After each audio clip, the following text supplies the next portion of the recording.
Hello, welcome to the stream.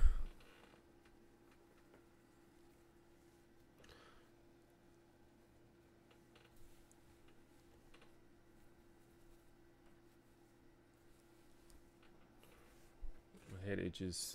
It means it's time to wash my hair.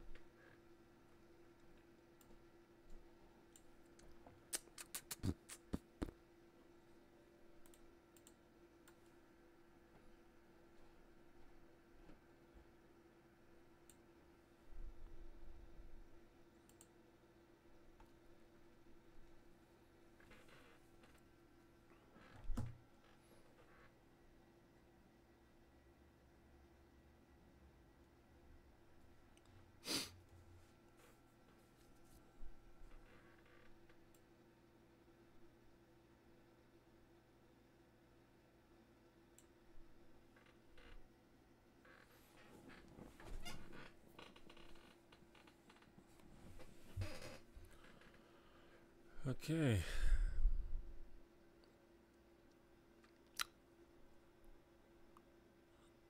Can you guys see and hear me? Every time I do this, it says that the video output is low.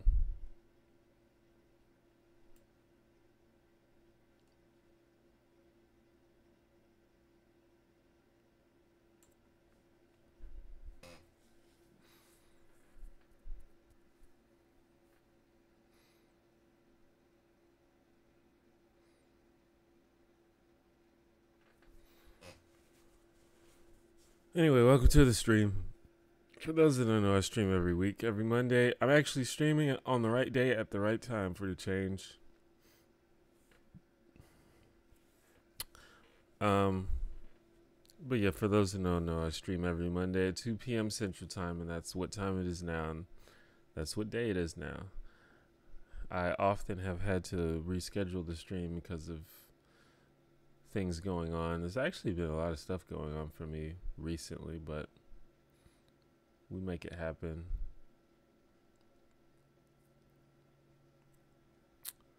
Am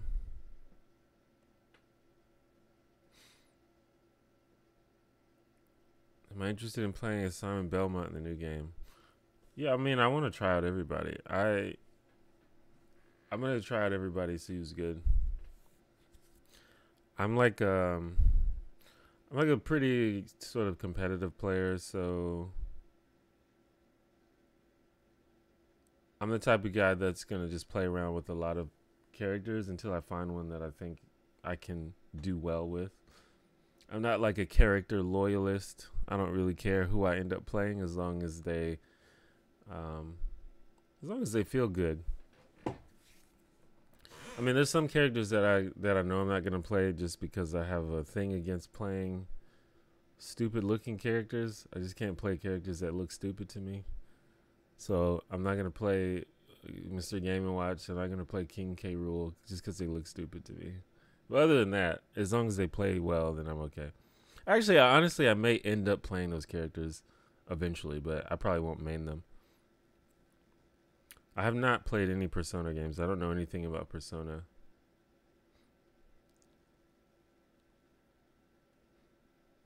So the whole, like, what's his name, Joker? Yeah, I don't know anything about that, but it's cool. I'm sure a lot of people are excited about that.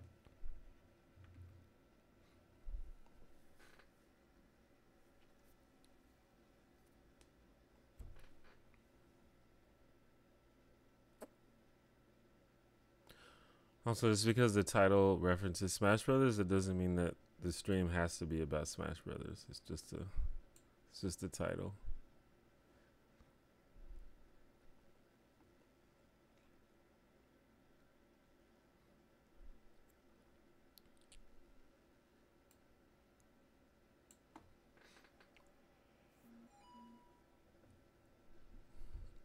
I don't see any ice cream.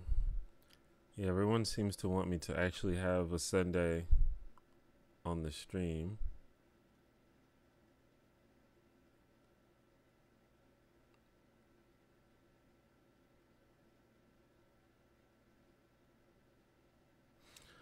I mean, I guess that's something I could do. I don't know.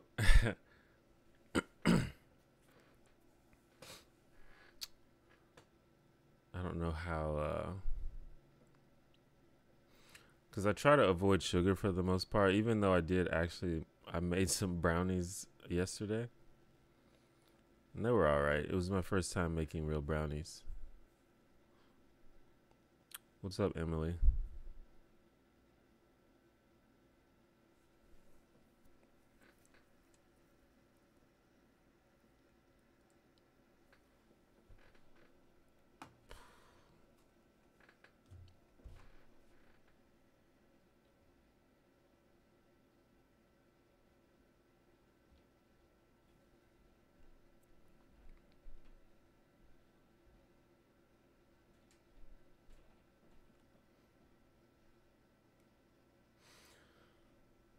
Do you like brownies with an edge crust or full center brownie?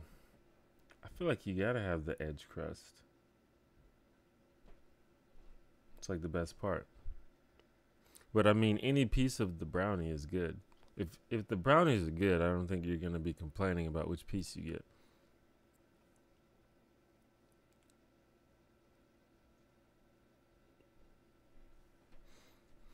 get. My brownies didn't come out great because I realized that you have to put like some melted chocolate in there to make it like gooey, kinda. Not gooey. I don't feel like that's not the right word. But you have to have that chocolate. Otherwise it's just cake basically. But a brownie is not cake. A brownie is a brownie. It has to have that sort of brownie texture. And I didn't really have any melted chocolate. I just used like cocoa and stuff. Cocoa powder. And it was good, but it didn't taste like a brownie. Didn't have the right texture.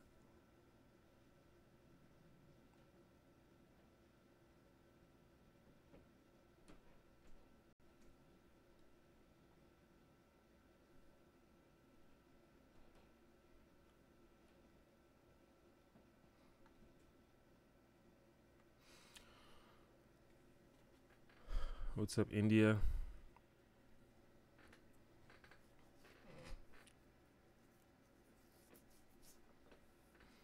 But in general, I don't eat sweets and desserts that much because sugar is bad for you, and I try not to eat it.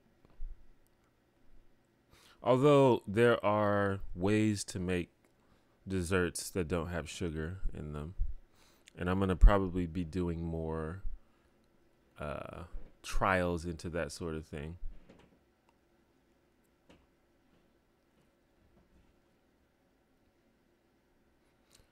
I found this recipe for,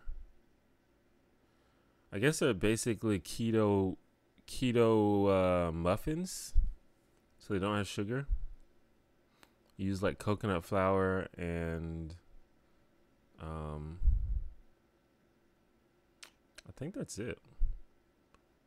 I mean, there's more to it, but I think they use a sugar substitute if you want to, but I don't think you need to use. Oh, you can use stevia.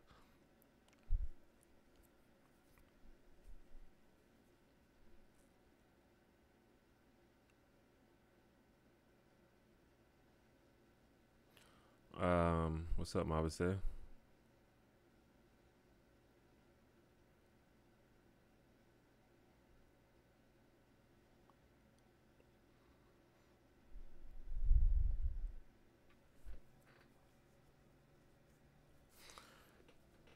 Yeah, there's like a lot of sugar substitutes you can use when you're making desserts and stuff, but you have to sort of do your research about them because some of them your body reacts to the same as sugar pretty much, but some of them don't.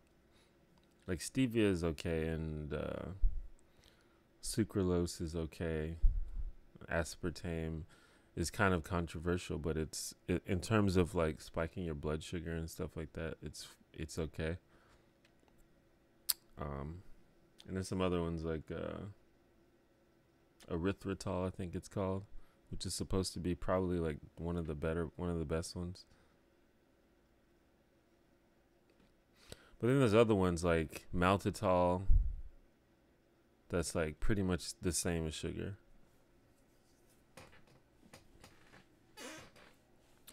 And that's how they trick you when you go to the grocery store and you see like, I'm in fucking sugar-free lifesavers or something. But the sugar substitute they use is essentially the same thing as sugar, or your body reacts to it in essentially the same way as sugar. The one baker. I'm not a baker at all.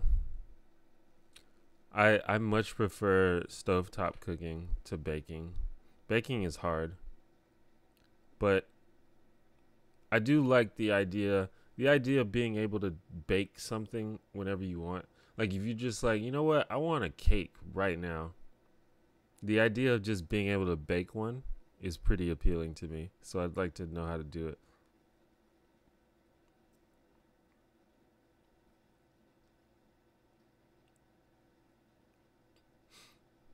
Congrats on Smash. Sounds like Christmas came early for you.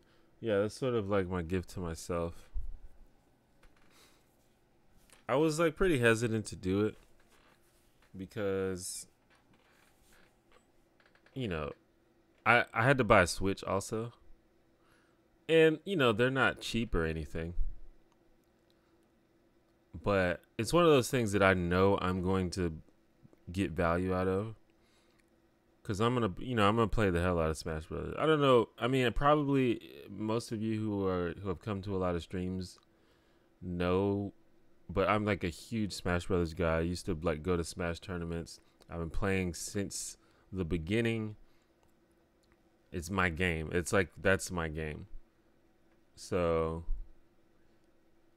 I know I'm going to play the hell out of it, and I'm going to get a lot of value out of it. So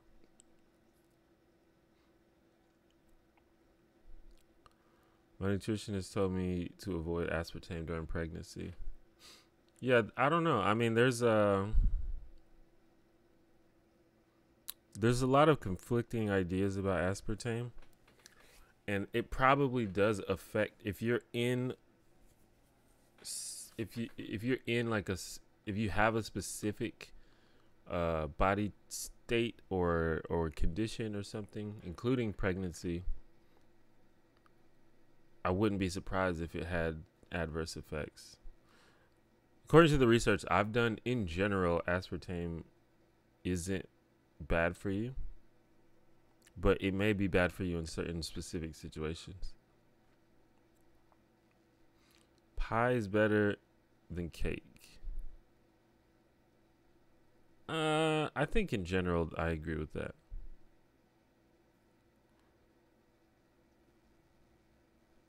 Have I ever eaten couscous? Yeah, not recently. You consider Smash a fighting game? Yeah, I think it's pretty obviously a fighting game. It fits like every definition of a fighting game. I recently came across some people that don't. Yeah, I mean, I've heard people like that also, but I don't understand the argument because pretty much every single thing that defines a fighting game is in Smash.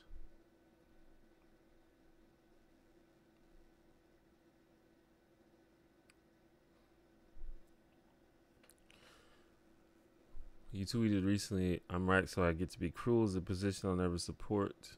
Wanted to say thanks for that. Yeah, I mean, that's a thing. A lot of people, I don't know, I think in search of drama, a lot of people ask me, because, you know, I'm generally on the side of the left and on the side of social justice and stuff. And a lot of people are like, well, do you have any problems with the left? Because apparently people think you've failed intellectually if you don't have any criticisms of the side you claim to be on. But anyway, which if you can't tell, I think is kind of silly. But that's one of the things that I do often. I'm often at odds with people, is this idea that I get to be an asshole because I'm right. Because I generally think the left is right, but being right doesn't license you to be an asshole and to be cruel and to treat people like shit. And I think that some people on the left believe that.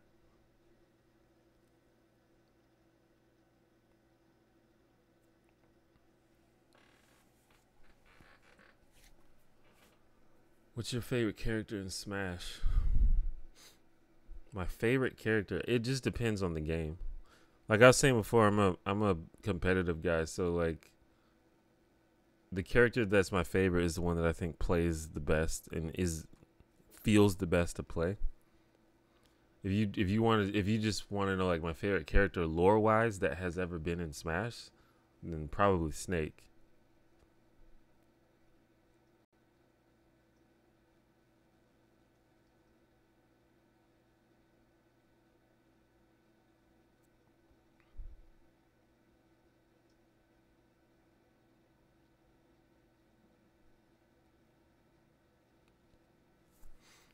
But in Smash 4, the most recent Smash before Switch, it was Falco because he's just super swag. He wasn't a very good character, but he was just super swag in that game.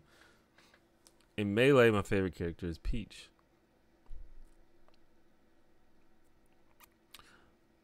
Solid Snake, yes.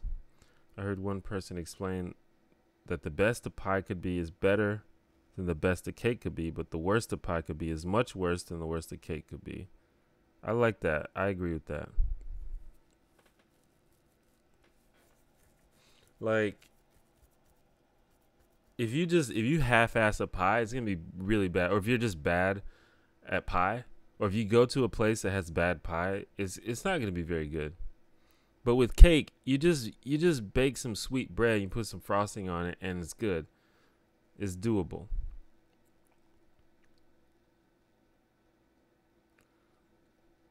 But I enjoy the hell out of the dunking done by big lefty accounts is bad. It depends on what you mean by dunking. If they're just being an asshole, that I don't know if that's like dunking. That's just being a dick. If they're like debunking their arguments in a very clever way and like just going in on their arguments, and that's fine. I mean, I think that's what we should be doing.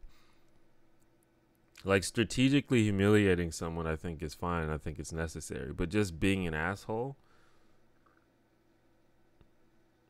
is I don't really support it.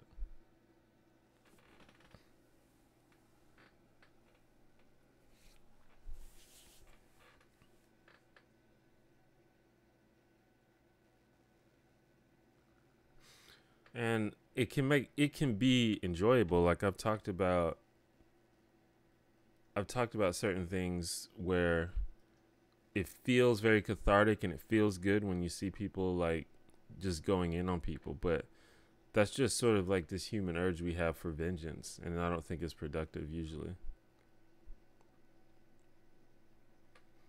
Have I ever watched the Just Between Us channel? I do. That's one of my favorite channels. I literally just watched it actually before turning the stream on.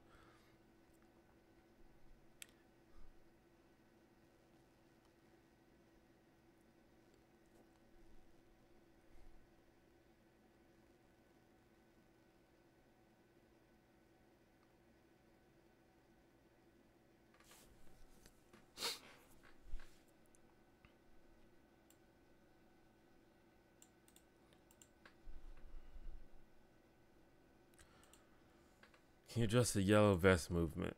I don't actually know much about that.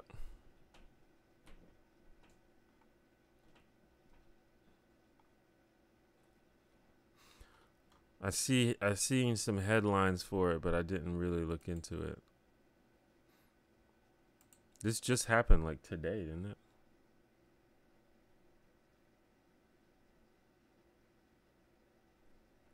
Oh no, a couple of days ago.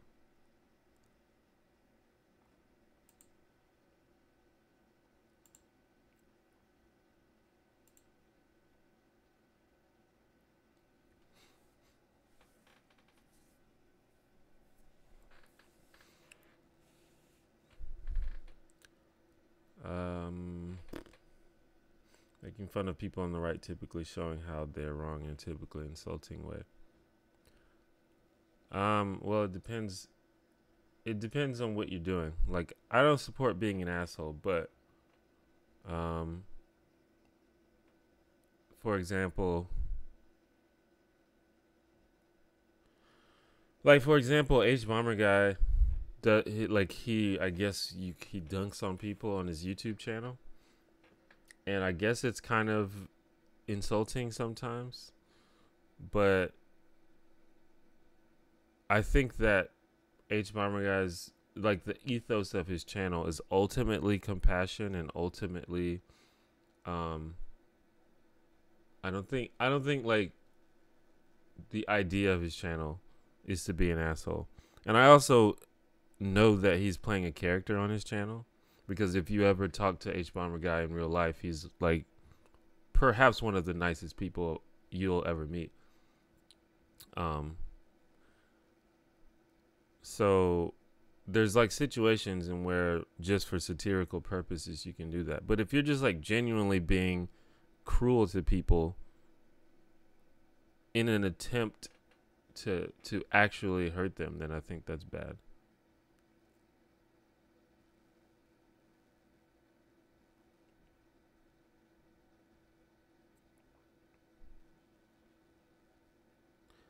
They do some food cooking stuff on their channel. Yeah, I've seen some of that stuff.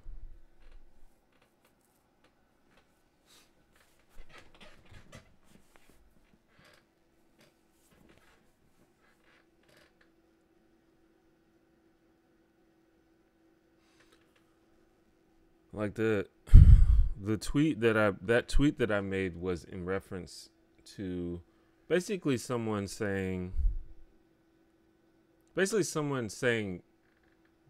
that they were happy that George H.W. Bush died, which is just, I mean, it's just an asshole thing to say. Like, sure, you could argue he had a negative impact on the world or he did some bad things, but this was just a 95-year-old man that died, and he had a family that loved him, and it's not a good look. It's a cruel thing to do. And I find it kind of confusing that even has to be said. But like I said, I think people on the left think that it's okay for them to be cruel if they're right. And I just don't agree with that.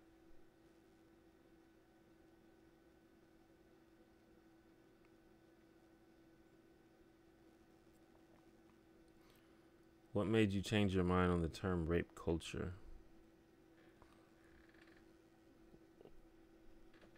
I'm interested to know why you asked that. Have I used the term rape culture recently?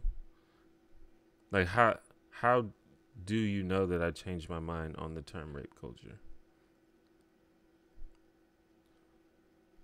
Just out of curiosity. Is some black guy an example for being cruel because he thinks he's right?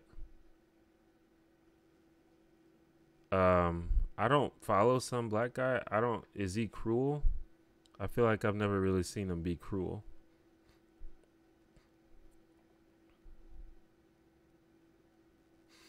See, the people that are like reactionaries or on the right, I'm sure that it would be disputed that some black guy is on the right, but I tend to classify most of those people as right wing. The thing about them is they generally don't even value, kindness and civility in general. Like they're okay with being assholes. That's sort of like part of what defines the right, I think. But also they're not right. They're not correct. So that's why it's so annoying on the left, because I don't think we should be acting like they do.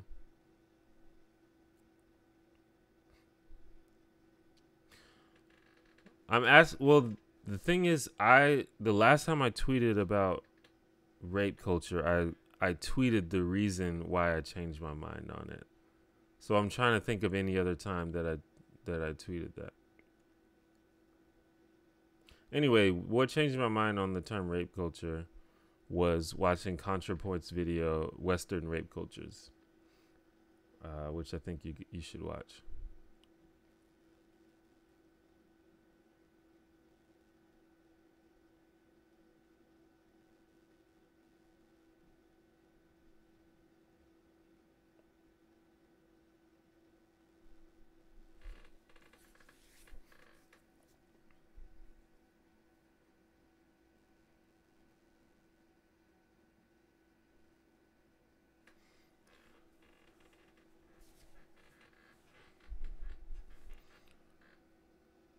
I strongly disagree that the left and the right are both maneuvered by the same overarching player. It's a common argument. I don't think it makes any sense.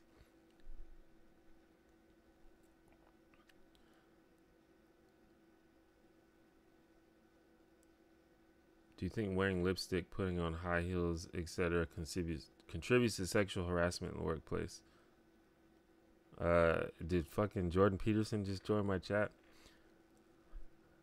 Do I think it contributes to sexual harassment? I don't like the way that's phrased. To me, that's like saying, do you think that having a bunch of money contributes to being mugged or being robbed? I mean, yeah, maybe, but that's missing the whole point.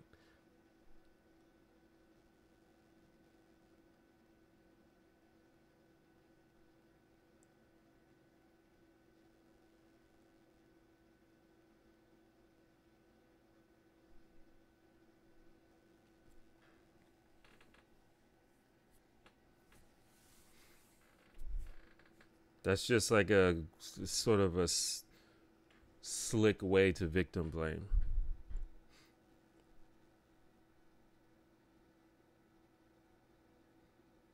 Why? I mean, I just don't even understand the argument to begin with. It's just a thing that people say with no real evidence. The propaganda on the right and the propaganda on the left is just not even, it's not even remotely similar. It's not the same tactics. It's not the same strategy. It's not the same people. It's not the same ideas. It's not the same goals. It's like not even close.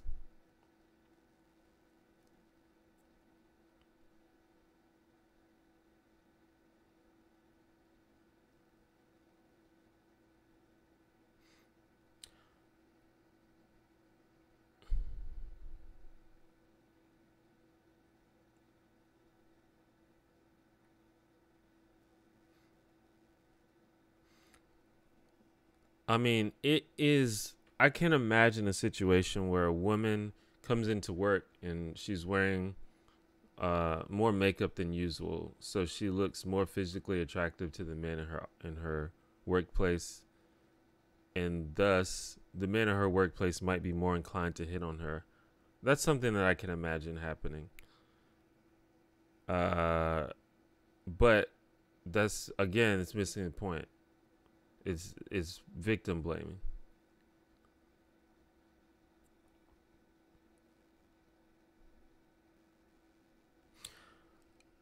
I don't beat around the bush. I just call people with reactionary politics right wing because that's just sort of the, it's just sort of the definition. Like, if you're anti-progressivism, then you're right wing, basically. You may not be far right. You may not be a fucking alt right, or you may not be like a fascist or something, but you're definitely not left wing. And I don't think centrist is a thing. I mean, or at least I just don't. I can't be bothered to try to analyze what a centrist is. Most people who call themselves centrists are right wing.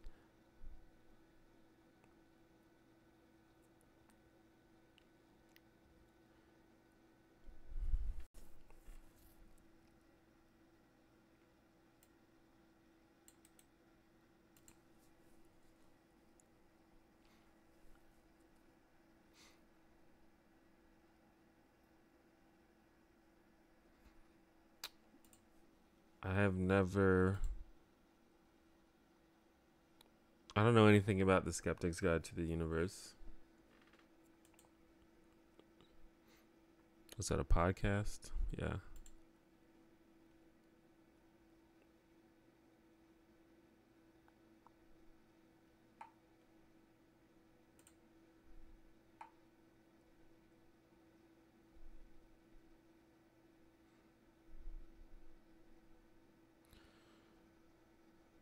The actual dynamics of harassment have more to do with power than attraction.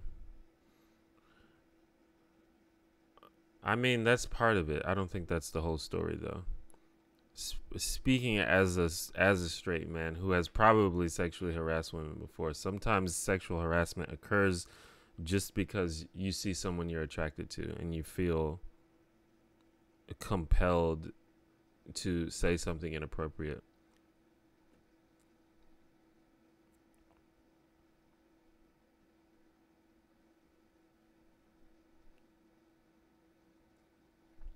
Thoughts on Sonic in Smash Bros? He's annoying.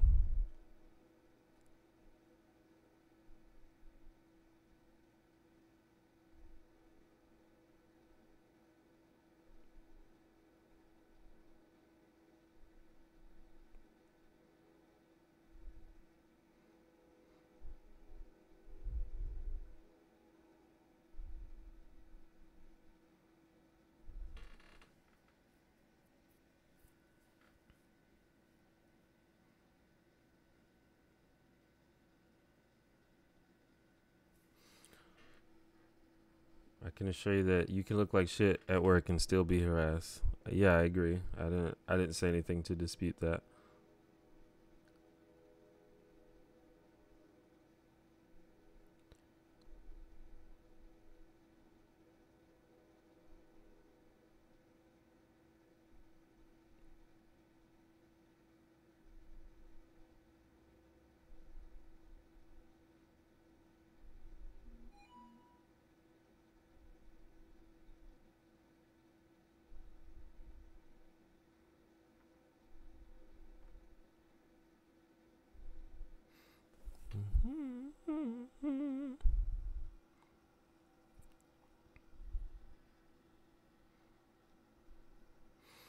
In the past, you say you don't believe in employee ownership.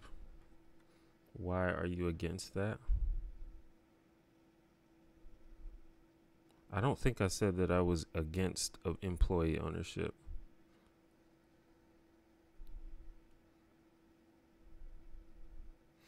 I said that I was for private ownership, but that doesn't imply that I'm against worker ownership.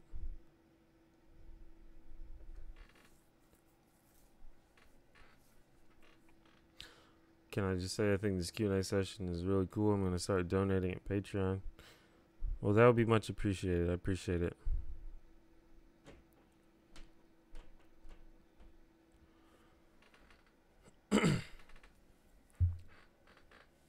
Thoughts on this? I think 18-year-olds are too immature to make major life decisions, especially when it comes to starring in porn. The age for porn should at least be 25. I honestly would not have a problem with that. I think that 18-year-olds are too immature to make major life decisions personally. But the problem is the line where we draw that is somewhat arbitrary.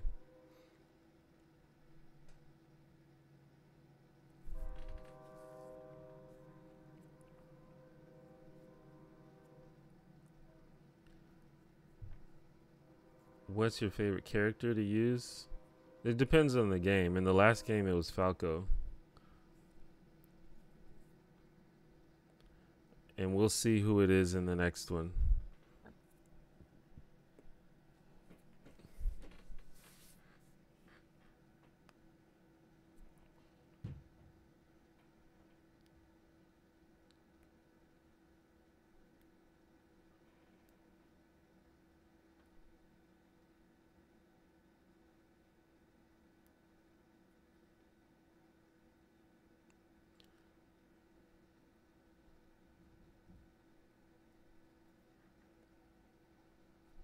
What's your favorite Oriental food? I don't know. Whenever I order Chinese food, I always get some kind of fried rice.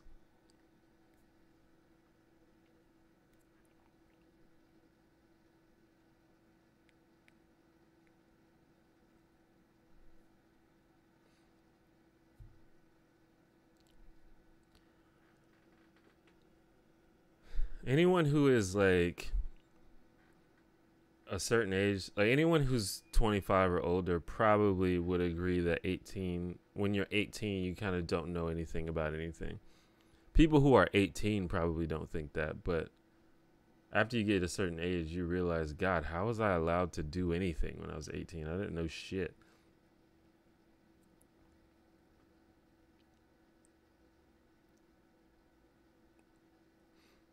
I'm not even sure that 18-year-olds should be allowed to drive.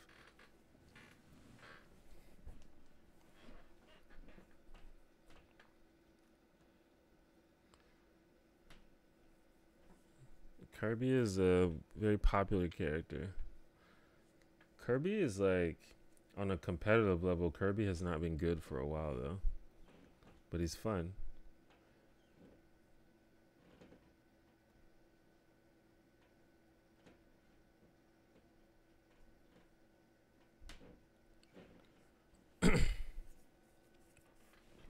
What's my educational background?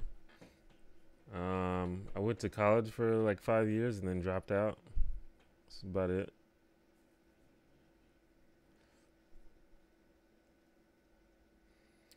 I'm against the death penalty because of all the mistakes we've made, but I still believe some people deserve to die. Do you think some people should be dead? I don't think that it's I don't think it's possible nor good for humans to judge whether other humans deserve to live or die.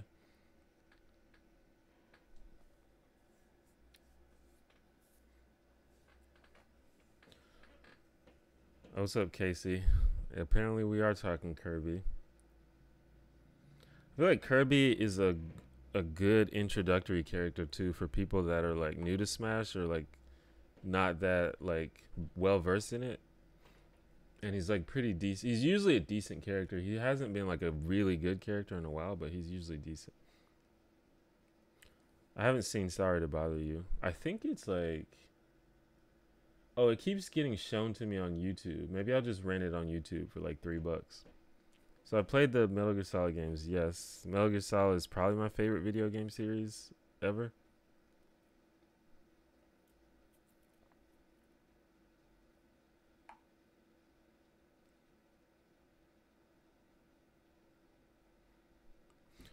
I feel like I didn't know shit at 25 either. I agree as well. But like I said, you have to draw the line somewhere, and it's somewhat arbitrary.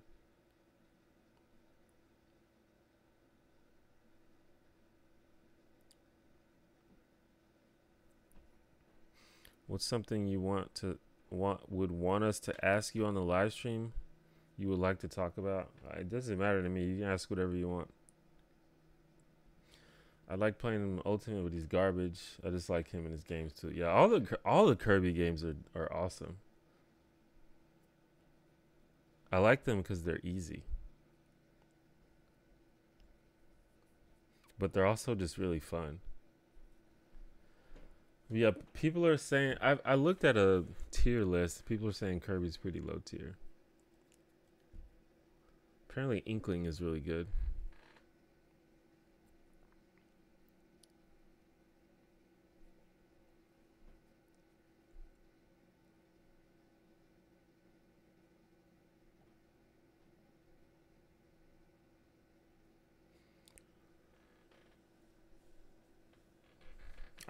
I at no point had any interest in joining the military, although I have a lot of family members in the military. What's Kirby? Kirby is a video game character who's in Smash Bros, but he also has a bunch of games of his own. Did I say Smash is easy? No, I said Kirby games are easy. I would say Smash is pretty easy to get into, but it's very hard to master for sure.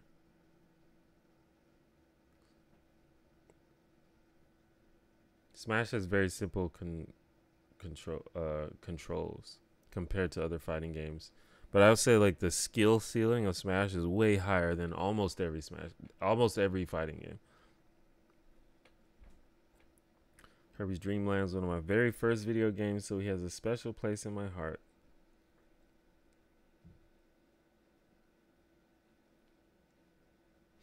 Yeah, for sure. I actually didn't play the original Kirby games. Actually, my first Kirby game was Kirby's Avalanche, which was the puzzle game. And that's what actually made me interested in Kirby, and I played some, then I went back and played some of the old ones. Have you ever watched speed running, like games done quick? Oh yeah, I love speed runs. I always watch games done quick. I mean, I don't like sit and watch the whole thing the whole week, but I always catch as much of it as I can, and then I'm always like searching Google or YouTube for like speed runs of games, just because sometimes I just want to see what it looks like. So yeah, I love speed runs. I think speed runs are naturally appealing to people like me who play fighting games or who just play games competitively in general. Because when you play games competitively, you're all about sort of trying to break open the game and figure out all the tips and tricks that you can do. And that's the exact same things that speed runs are. So it's naturally compelling. AGDQ next month for sure.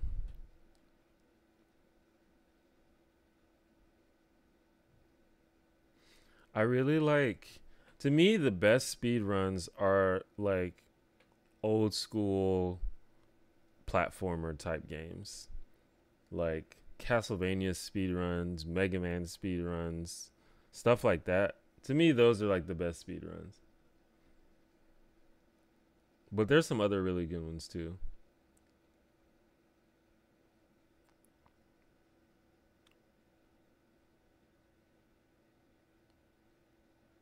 Do I have a story I like the most in game? Like a game with the best story?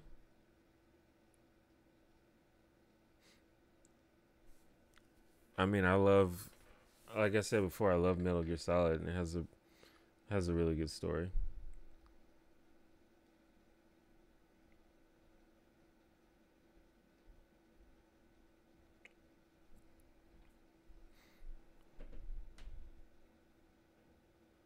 Mega Man X speed runs. Oh yeah. There's this guy, what's his name? Can't remember his name, but there's a streamer who's pretty much he streams speed runs, and he does he does all the Mega Man X speed runs, and it's really fun. Final Fantasy VII has a storyline that lots of folks from the 90s love. Yeah, I mean, it's cool. Final Fantasy games usually have decent stories, but a lot of times they're just like, it's just like, what the fuck is happening right now? I don't get what's happening. By the end, you kind of like, okay, well, I guess that was cool, but during the game, you're just like, what?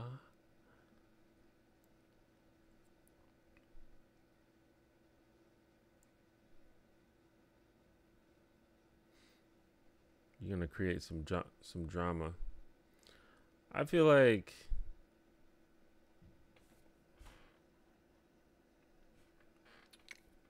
I don't know.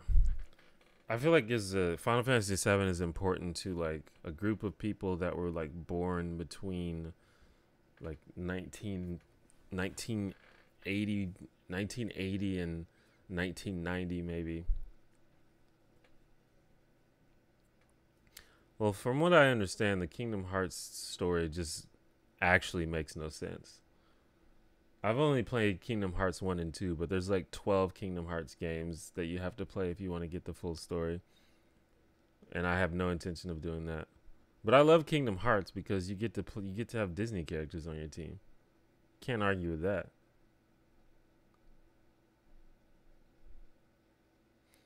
And I just think overall it's just like a well presented game. It's fun. It's just fun to run around and hit stuff. It has good music. It looks cool. But the story seems to not make any sense. which is unfortunate because it pretends that it pretends that it has a thoughtful story, but then you actually play it and you have no idea what's going on.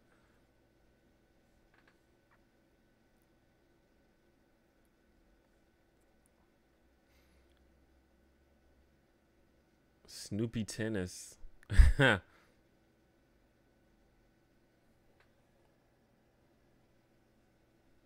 Most of the Disney party members take away all your special abilities. Is that right? What's your favorite Metal Gear game? Definitely Metal Gear Solid 3. Not even close. Do you think what race you are plays a huge role when it comes to dating? So if you're an average Indian, black, or Asian, you have a harder time compared to other preferred races. In most cases, white. I did a whole video about that, actually. It's called Are Racial Dating Preferences Racist? And there's actual scientific evidence that across the world, lighter skin is considered more attractive.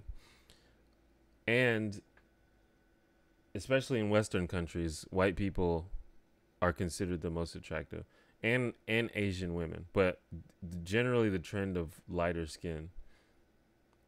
And so, yes, what race you are does play a huge role.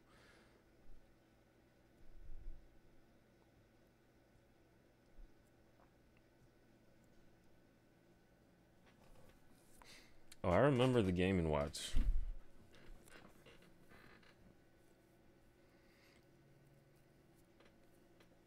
I don't really have a favorite type of game. I don't know. I'm not like a genre person when it comes to anything. Except maybe TV. When it comes to TV, I like comedy more than everything else. But I just like anything that's good. Because a lot of people like, what's your favorite? What kind of books do you like? What kind of movies do you like? It's like I don't care. I just do anything that's good. And the same thing with video games. If it's good, I'm into it. My favorite individual games, I don't know. Like Metal Gear Solid 3 is probably my favorite game of all time. At this point though, it's probably that's just default. Like I have probably played games that I like better than that, but that's just my default answer at this point, and it probably won't change. But I love a lot of. I like Portal. I like Zelda. I like Smash Bros. I've been playing Tekken 7. That game's super fun. I like World of Warcraft.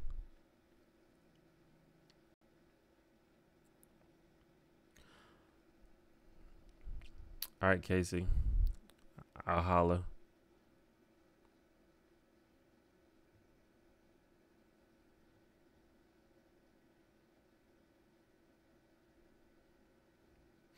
Oh yeah, it's been a while since I've played Kingdom Hearts. I can't remember all of the stuff that happens, but sometimes the hero that you get is really strong, so it's like worth it, I guess. Or at least I remember it that way. Maybe I just did it because I thought it was cool. I remember some of them being useless though. Like I want to say like Peter Pan was like just terrible, and he was just useless to have on your team. But then I remember having the Beast on your team, and he was just a monster. And Aladdin was really strong too. Yeah, I have Tekken 7 on PC, not PC. I just reinstalled Overwatch. I've been playing that a lot. I like that game a lot, but it's really frustrating when you're playing like solo queue in competitive. But as far as the game, I think it's cool. Do I play any Halo? Not now. I used to play Halo like many years ago.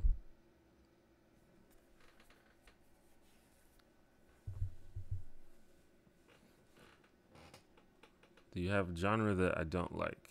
No, if it's good, it's good. There's good stuff in every genre.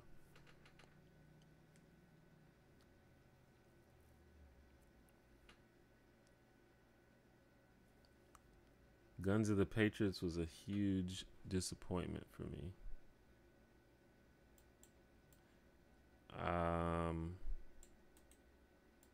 I thought it was really, really good. I thought it was really good, actually. So, I don't know.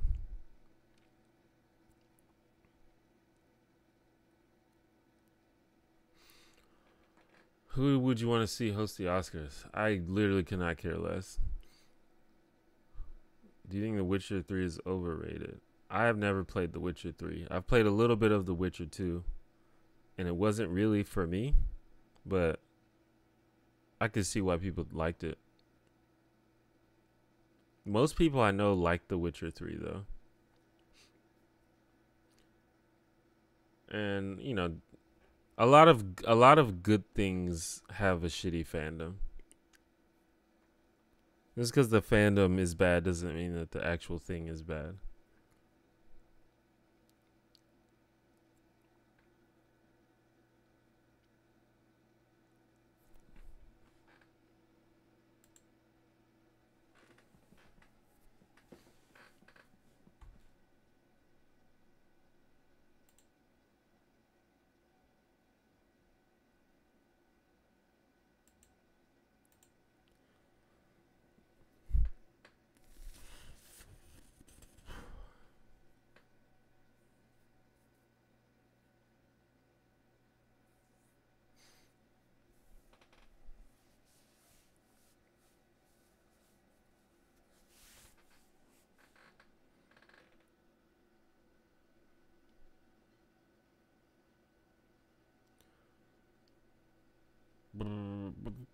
Not much game there. It's all cutscenes after the first two areas.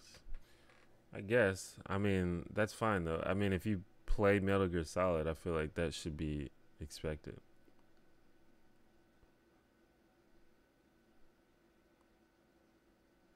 Like in Metal Gear Solid 3, you literally have to sit through like a 45-minute cutscene like as soon as you turn the game on. So I feel like it's kind of weird to get to the next game and be mad because there's a lot of cutscenes. That's like sort of part of the Metal Gear Solid experience. Do you play any tabletop games?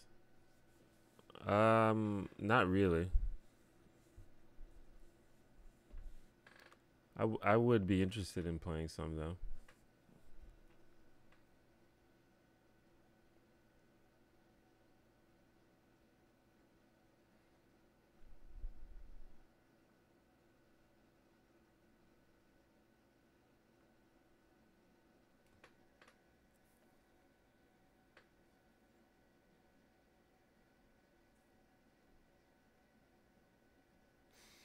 Yeah, I've heard that the AI in Smash is hard. So that's good. That means there's probably going to be a lot of... Well, it depends on how hard it is. But I've heard that the AI is actually like clever and creative. So it may like result in more players being good.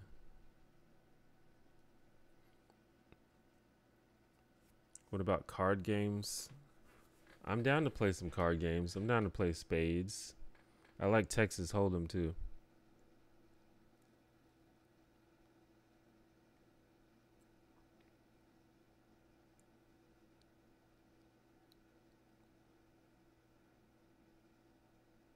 I like anything that's a competitive game, whether it's a video game or a card game or chess.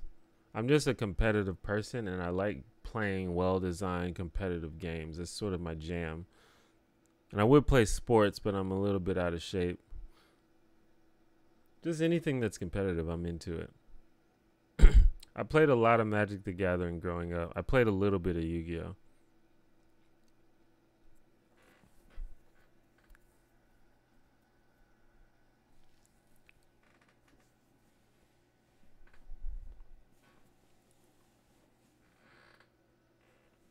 I actually have never played Risk,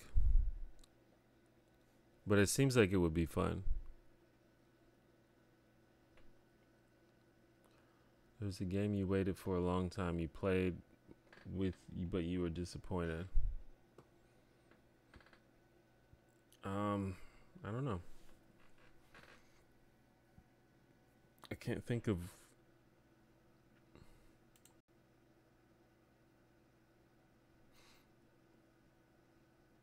I don't know. I can't think of something that I waited a long time for that disappointed me. Cause I'm usually pretty picky. Not picky, but like I don't buy that many games.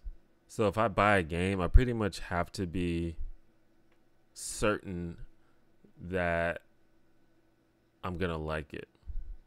I guess you could say that the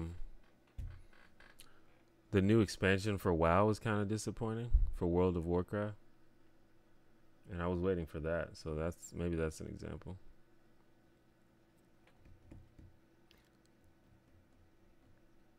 If you like winning, it is. I do like winning.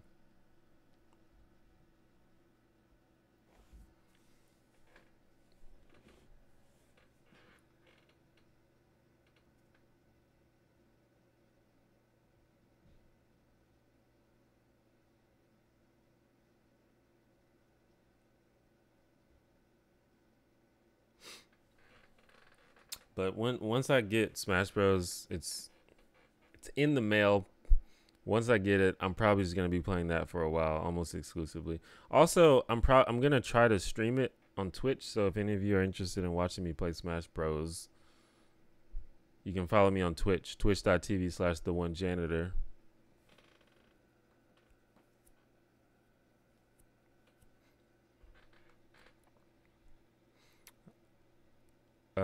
I don't really watch anime.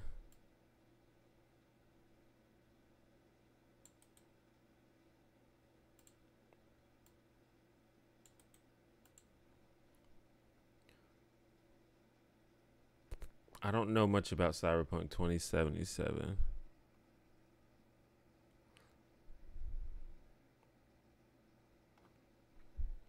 I've heard a lot of people talking about it though.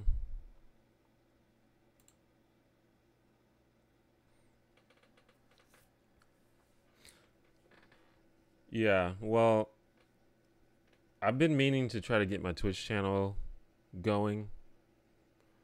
And this YouTube channel is not really about gaming, so I don't want to put gaming stuff on here.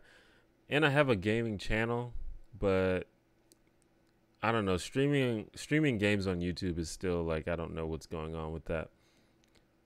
Twitch is just better set up for that sort of thing.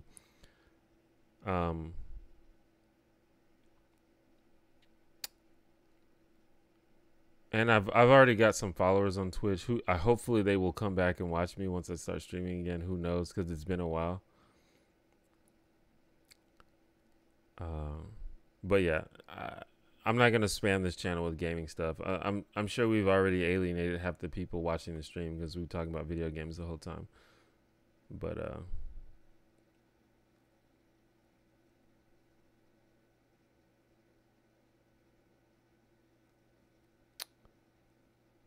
all right, India, thanks for coming to the stream.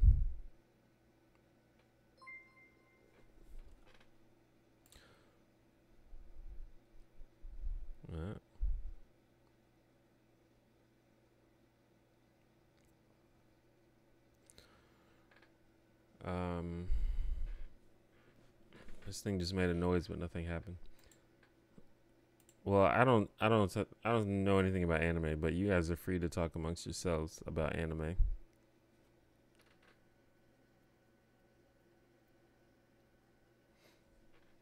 To be fair, I did reference Smash Bros in the title of the stream, so that's probably why most of the conversation has been about gaming.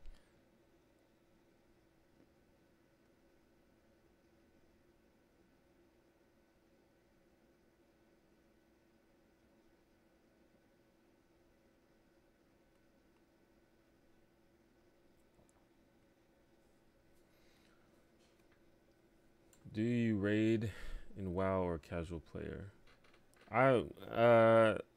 It usually I'm just more casual. I mean, I'll raid, but I'm not the type of dude that's like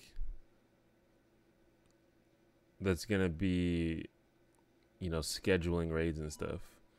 Like I play when I have WoW, I usually get on and play every day.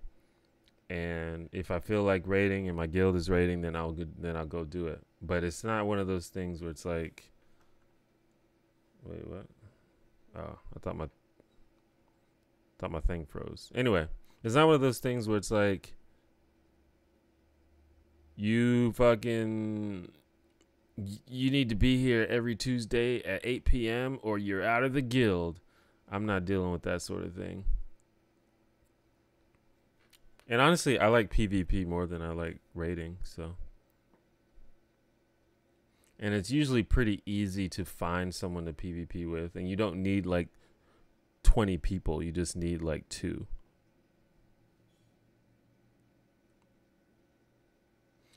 Do you have any Christmas plans or get-togethers?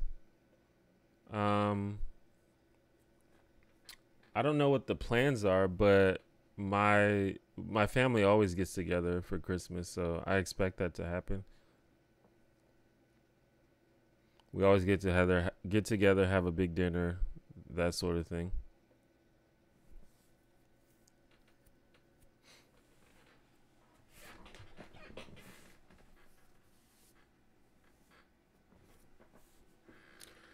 Yeah, it's interesting about Battle for Azeroth. There's not a lot of stuff to do in-game solo, but compared to Legion, there was a whole bunch of stuff to do. It was like too much stuff to do.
But yeah, 23andMe ancestry DNA kits or nah.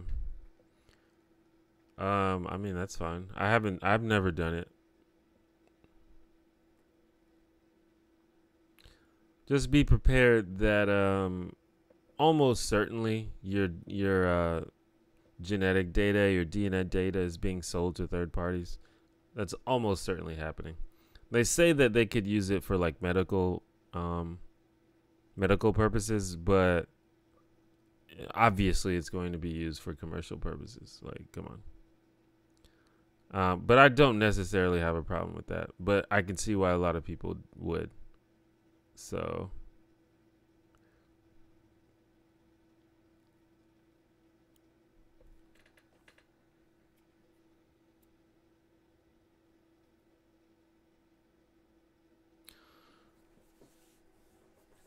Yeah, I don't know about the Soromar stuff.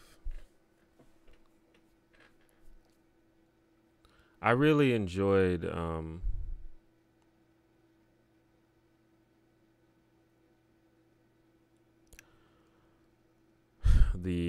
I forgot what it's called, the in-game zone in Legion. I thought it was cool.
What's it called?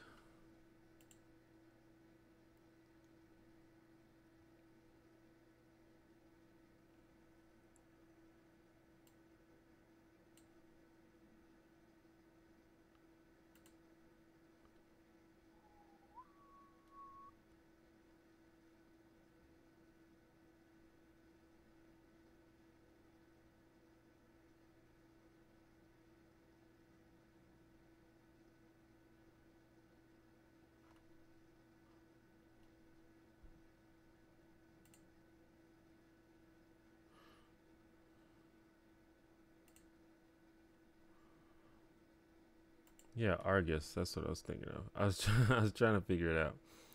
Argus. That's what it's called. Anyway, what do you think of that YouTuber does Red Dead Redemption videos of him killing a feminist? I thought it was a bit much. But I mean, I think it's just some bro trying to be edgy. The problem is the impact that you have on viewers when you do stuff like that. And you just kind of just fuel more hatred of women and misogyny and stuff, and it's pretty obvious. I think a lot of people are being disingenuous when they discuss it, but I think it's pretty obvious what's going on here. But I think it's just some dude trying to be edgy, but in the process, he's having a harmful impact on the viewers. What do you think of your first ever YouTube video? I don't even remember what my first ever YouTube video was. The oldest video on my channel, it's not my first video ever, but the oldest video on my channel, I thought it was pretty good when I made it. It's kind of stupid now, but I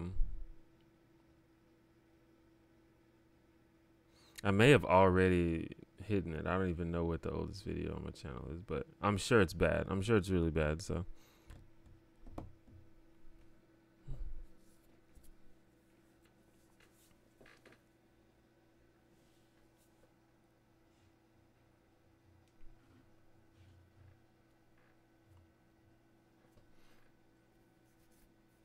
Most of my oldest videos I just straight up deleted. And a lot of my older videos I just privated.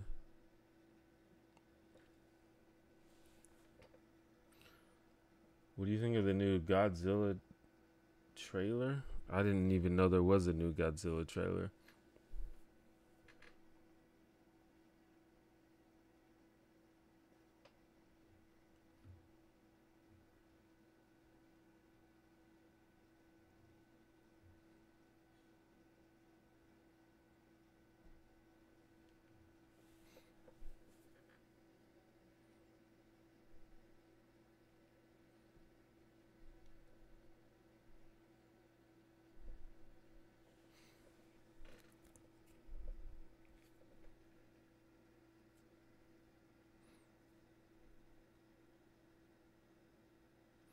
Is the stream buffering for anybody? Or is it fine? Is it working fine?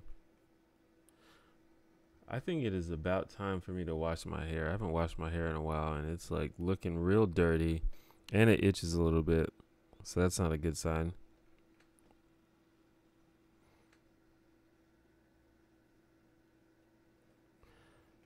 It's always a pain in the ass to wash my hair.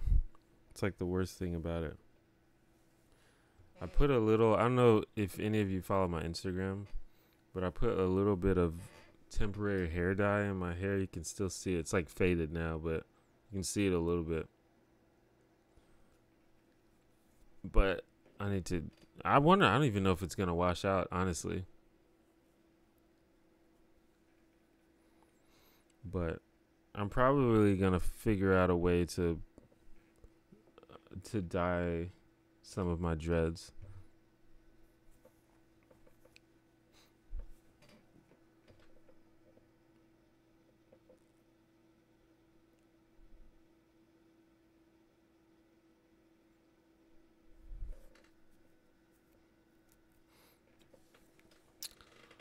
Yeah, I do have a lot of hair. And it takes like 12 hours to dry after I wash it too. That's another problem. It's probably. I mean, that's honestly why I don't watch it that frequently, just because it's a pain in the ass.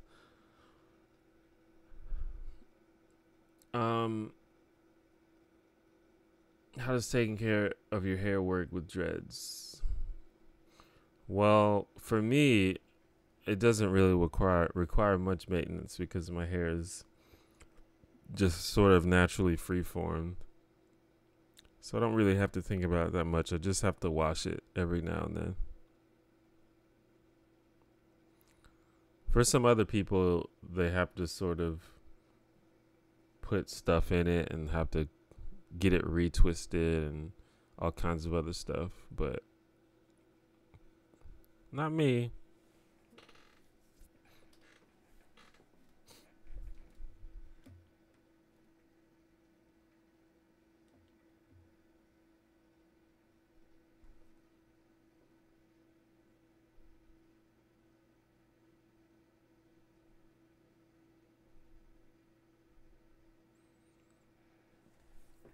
Does anyone fuss over your hair? Yeah, my mom, I don't think my mom likes my hair at all.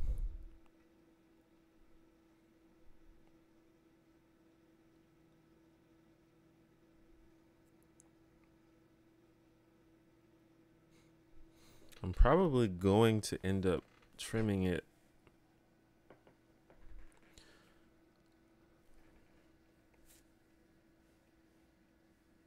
I don't know though. I think it's I think my hair is about as long as I want it to be.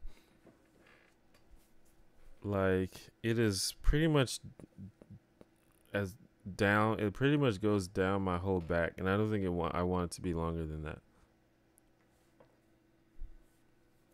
So if it starts to get that long, then I'm probably gonna start trimming it, which it probably will because it just keeps growing.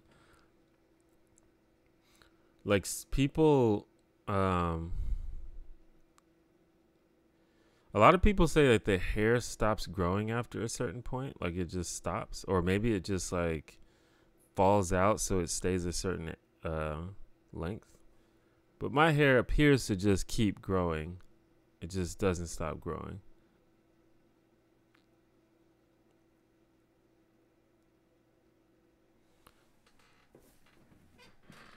The thing that I said is if it gets so long that it falls into the toilet when I sit on the toilet, that means it's too long.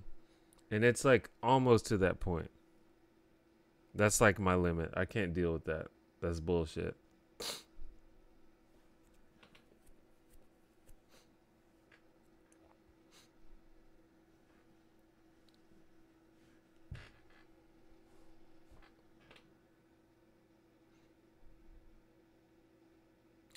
But this is the ideal hairstyle for me because it requires close to no maintenance. Like even if you cut all your hair off, you still have to like, make sure your head looks right and get haircuts, frequently. I don't have to deal with all that. And luckily my hair is not falling out or thinning. I mean, my hairline is kind of back, but that's kind of always been the case. So I'm probably just gonna ride these dreads out, man.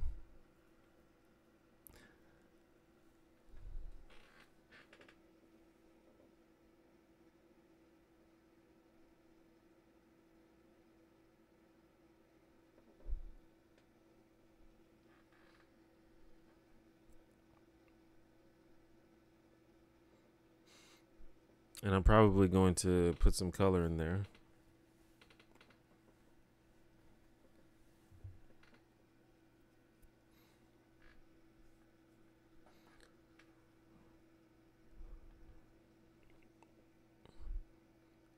Who do you like more, David Pakman or Kyle Kalinske? I like David Pakman more for sure. I'm still iffy about Kyle Kalinske.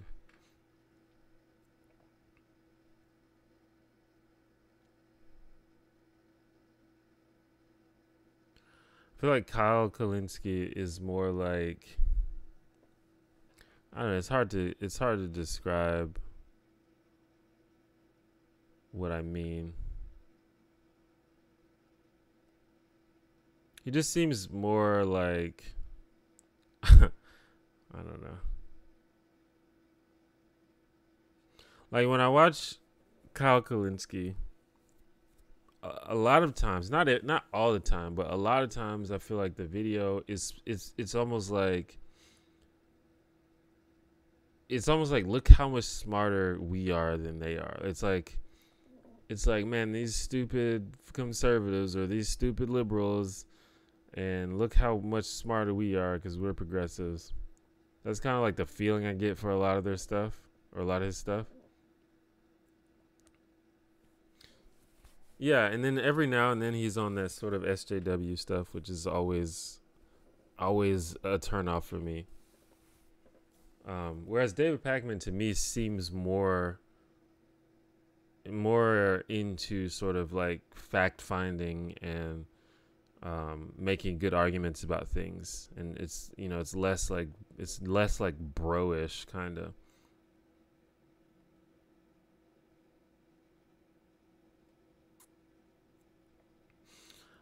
I haven't watched Amazing Atheist in a while, but if it's anything like it was like 2 years ago, I don't know if it's that bad. Well, you did say it's not as bad, but I don't know about all that. What about Sam Cedar? This is the thing about I like Sam Cedar like individually, but like his show is it's on a similar wavelength where it just seems like the Majority Report, the channel, it just seems like a lot of the stuff is just to just gloat about how much smarter they are than conservatives.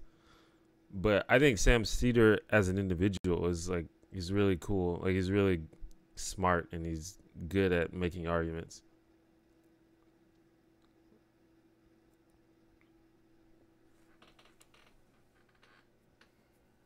Do I watch any atheist YouTubers anymore? YouTubers, when you say atheist YouTubers, you mean YouTubers that talk about atheism or YouTubers that are atheists? Because there's a lot of YouTubers that are atheists that don't really talk about it anymore or at all.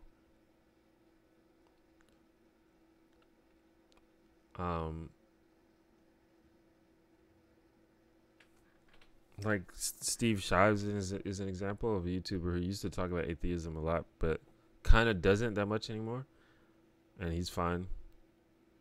I mean, a lot of people are atheists but never talk about it. Like Cat Black is an atheist, ContraPoints is an atheist, I'm pretty sure.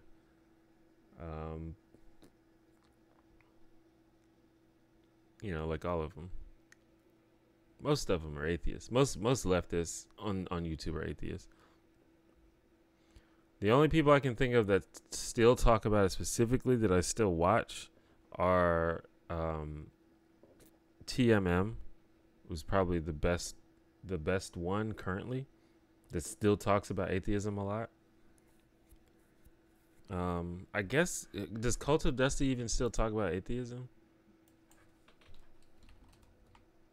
Lately, he's just been shitting on anti-SJWs, which is hilarious because he used to shit on the SJWs. So I guess he's had a change of heart. Yeah, he does. He still talks about religious stuff. So yeah, I watch Cult of Dusty every now and then. And then once a year, Christina Rad puts up a video, and I still watch her. She was like one of my old favorites way back in the day. But whenever she puts a video out, I watch it.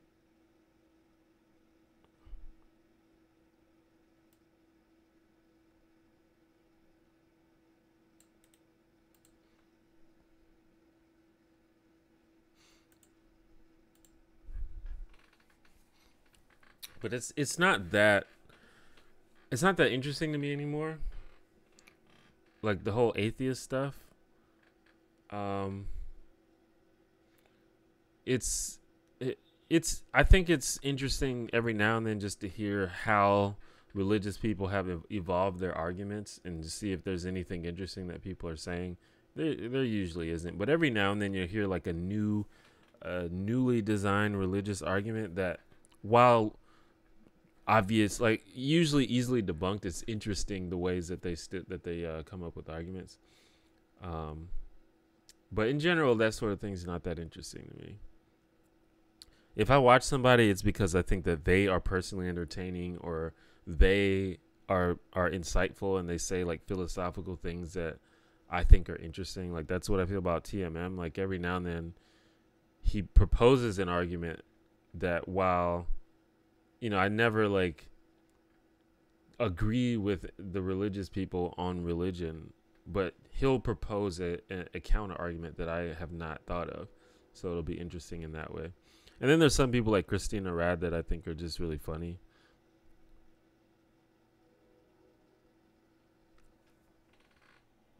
Do you have a favorite journalist? Not really. I guess I don't follow any journalists that closely to have a favorite.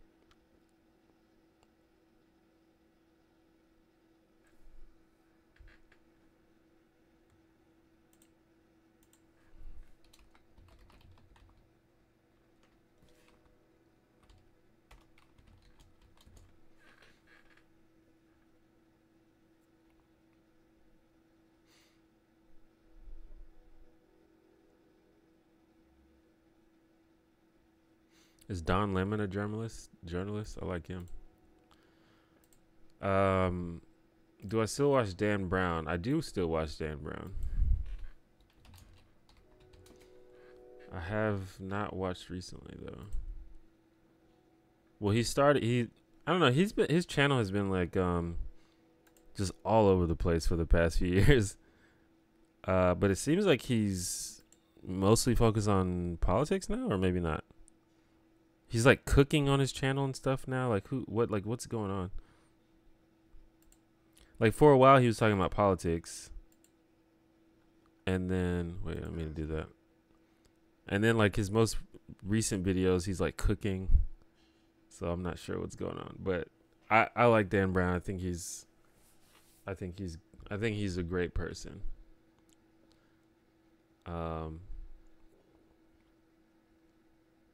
I wonder like what I think the Dan Brown, like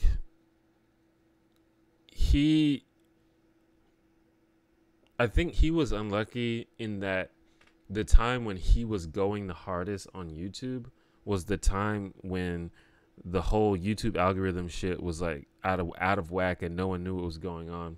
And so he couldn't like really gain some momentum on his channel, because I think that the dude is born to be a presenter. Like he has a really good voice. He's really like he's really good at presenting stuff. He's really good at being a host. He's funny. So I feel like he's born to do this, but it's probably at a point where he just can't put in the time to really do it anymore. Or maybe he can. I don't know. Anyway, I just think that he, at one point, Dan Brown was one of the biggest YouTube stars. And I think he could do it again, but I don't know if he wants to or if he has the time to do it.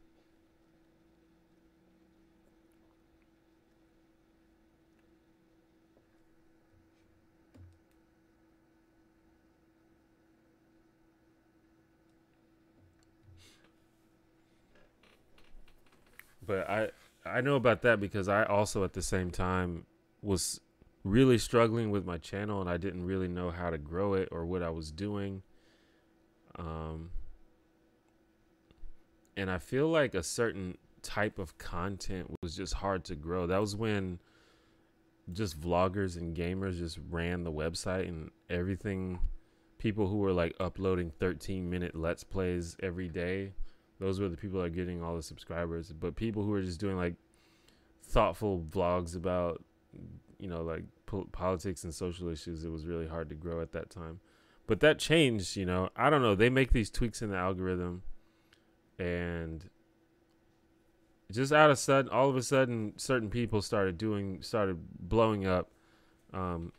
People who were talking about politics and stuff started doing better. On both, on all sides, all issues, left, right, all that stuff. Everyone started doing better. People who don't upload every day started doing better because they clearly changed something. And I think it affected me too because my channel started growing again as well.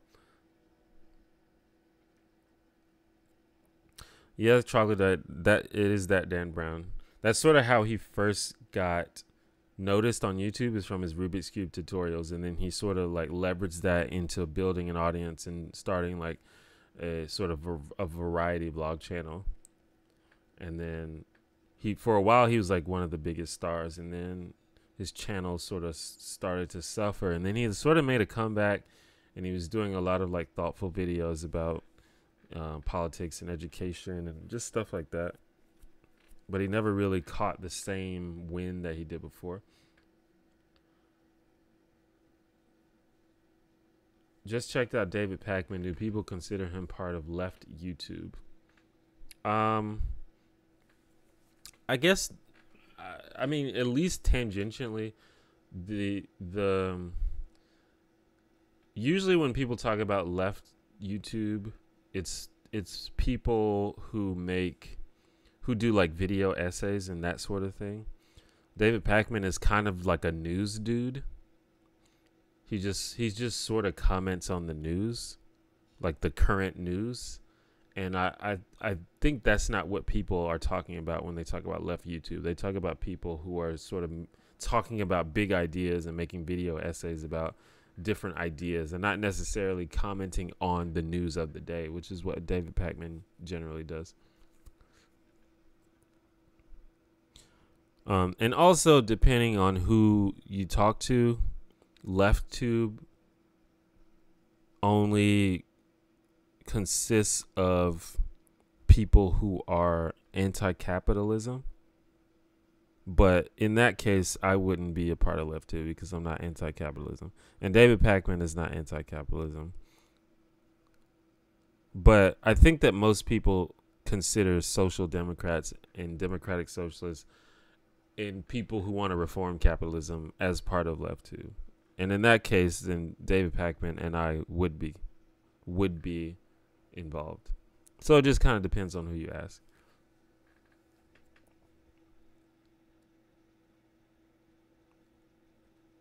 Did I watch The Project for Awesome? I obviously didn't watch the whole thing, but I watched some of it. I definitely watched the part where Natalie and Lindsay were on there. Natalie Wynn and Lindsay Ellis. I watched almost all of that.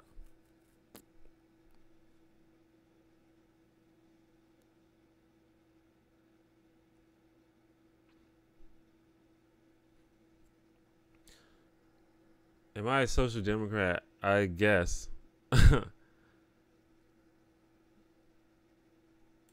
Most people, when I tell people what my views are, most people say, yeah, you sound like a social democrat. So I'm like, okay, cool.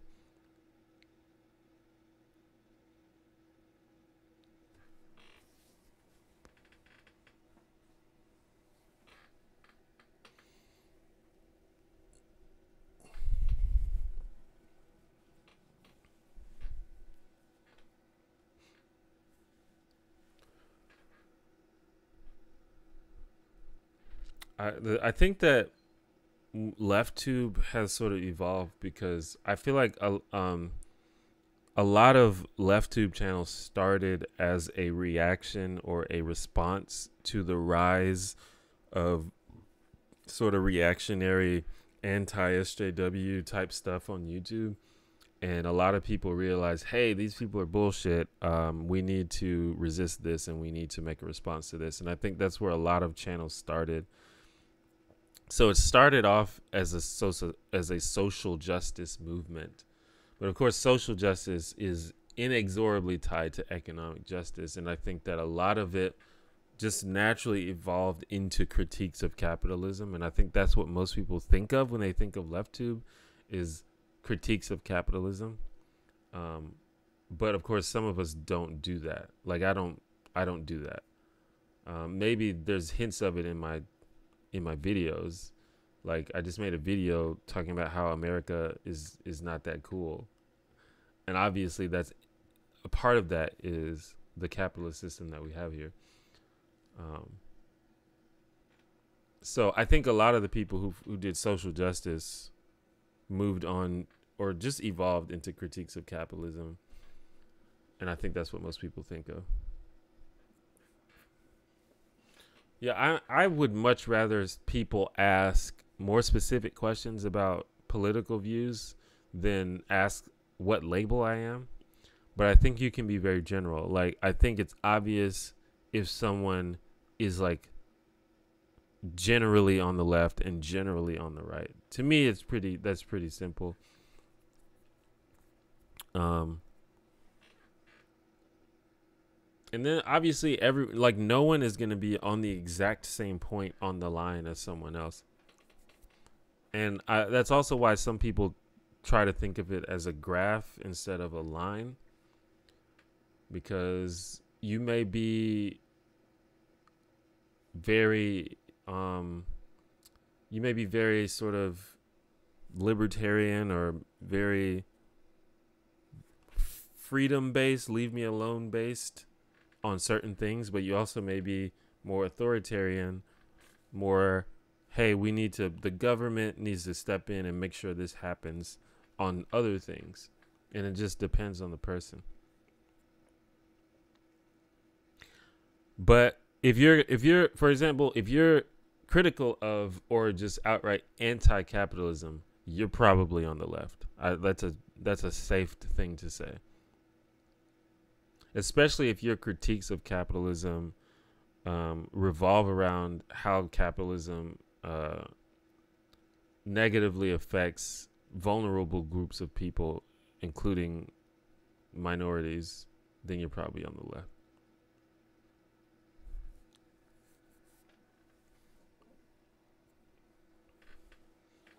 Is Edward Snowden the greatest hero for civil rights since MLK? I don't know about all that. That seems like a hyperbole.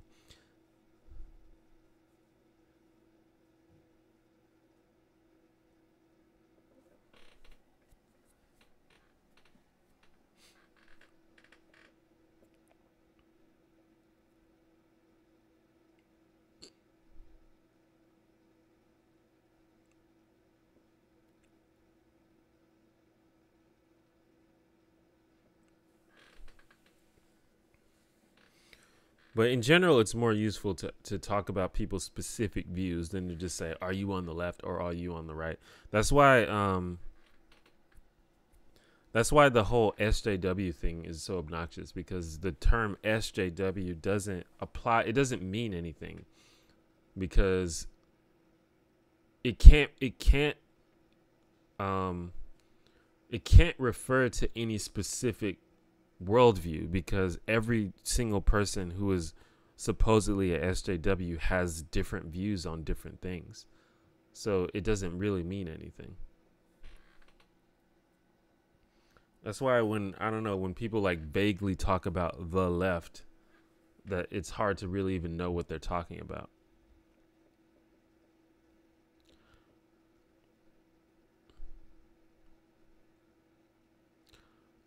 What do you think about the sub to PewDiePie stuff? I don't really care about that. It's whatever.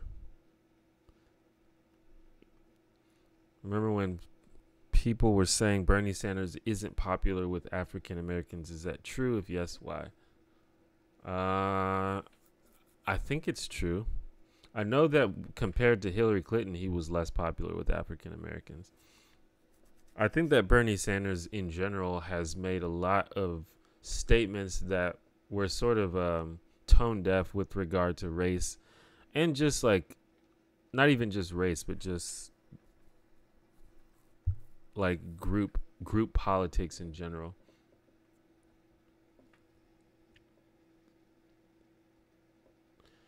Like Bernie Sanders is the type of guy that says we need to get away from identity politics. His idea is we need to think of us all together as one instead of like splitting ourselves into groups.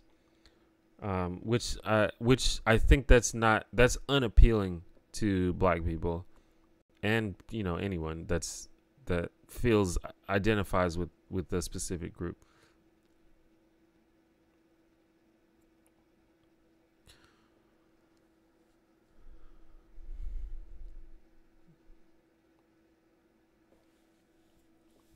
Do you support legalizing all recreational drugs?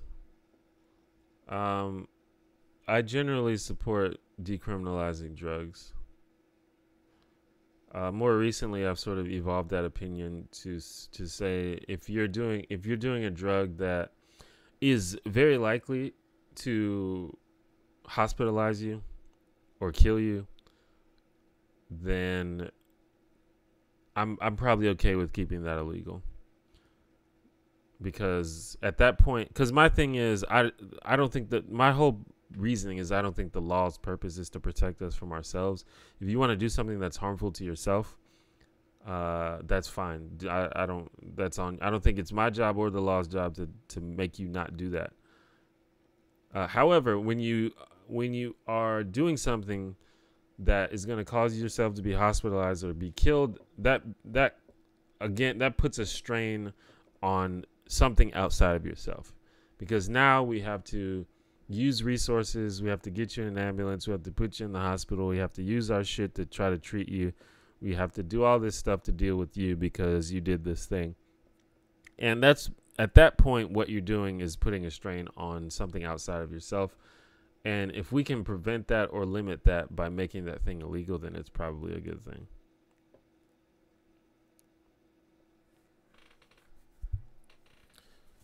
Yeah, they call themselves classical liberals or classic liberals, which is basically, it seems to be virtually the same thing as a libertarian.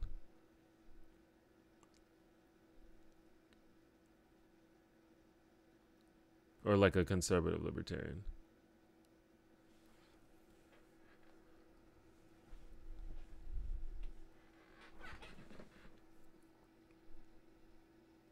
But I mean, Dave Rubin is a bullshit person, so we don't need to spend that much time thinking about him.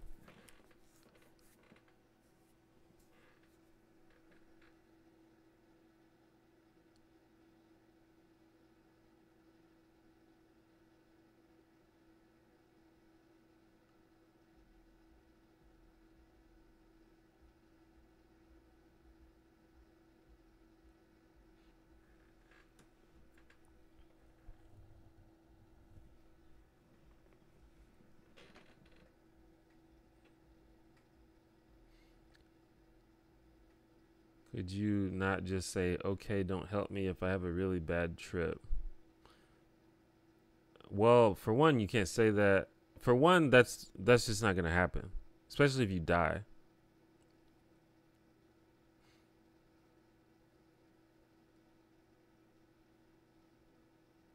I mean, I'm sure that there's some way you could set that up, but in practice, I don't think that would ever happen.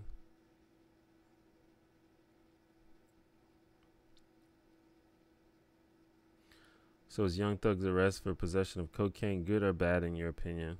No, I don't think cocaine should be illegal.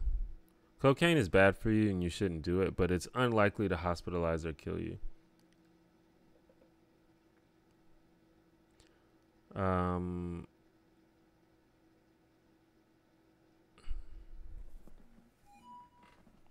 Speaking of bad trips, you ever watch Destiny? Destiny, the YouTuber, the streamer? Yes. I like Destiny.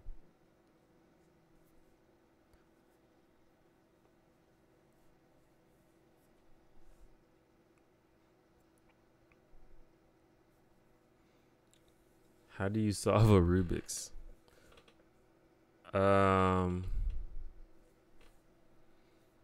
Well, I don't think I can just tell you, but it's pretty easy once you learn.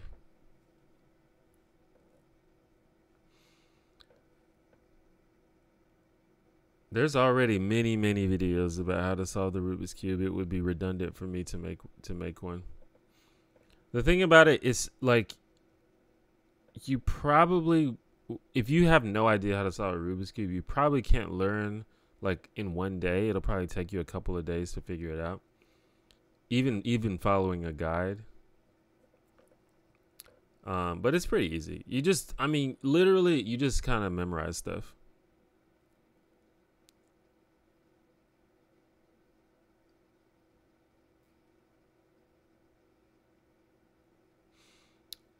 Yeah, Destiny's definitely not as edgelordy as it used to be. He's still a little bit edgelordy though. How do you feel about Russell Brand? I mean, I don't follow him that closely, but I generally have pleasant feelings towards him, I guess. I feel like he says a lot of weird stuff sometimes, but he also says a lot of smart stuff sometimes. I also think he's pretty funny. Are you a fan of Aaron Ra? I don't know if I said that right, but I don't know anything about him. I know of him, but I don't know. I've never like watched any of his stuff. It seems that people that I like him, so.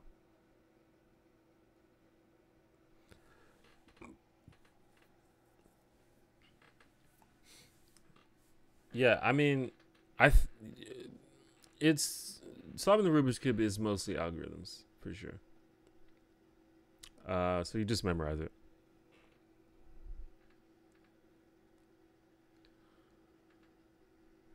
I think you can get most of it done intuitively without memorizing any algorithms, but it's like impossible to solve the whole Rubik's Cube without memorizing algorithms, unless you're like a genius. Unless you're like some kind of savant. Or unless you like spend months and months working on it and figure it out. Which I think some people have done. But if you want to learn how to solve the Rubik's Cube like quickly, you're basically just going to have to memorize a bunch of algorithms. But you can, like, I know a person who just, they literally keep like a little cheat sheet in their wallet. And it just, like the most simple beginner way, you probably only have to memorize like 4 algorithms. But if you want to learn how to solve it fast, you have to memorize more algorithms. Like I've memorized maybe like 12 algorithms. But the real fast people, like the people who can solve it in less than 10 seconds, they probably have like 40 memorized. And that's just a bit. I could probably do that, but I'm not going to.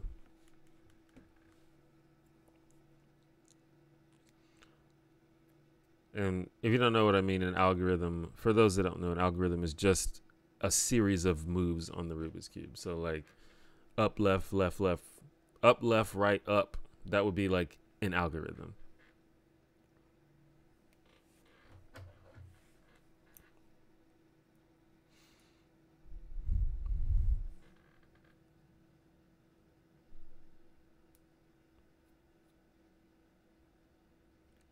I don't have a 4x4 or I have 3 3x3s. Those are the only ones I have. If anyone would like to gift me a 4x4 or a 5x5, that would be great.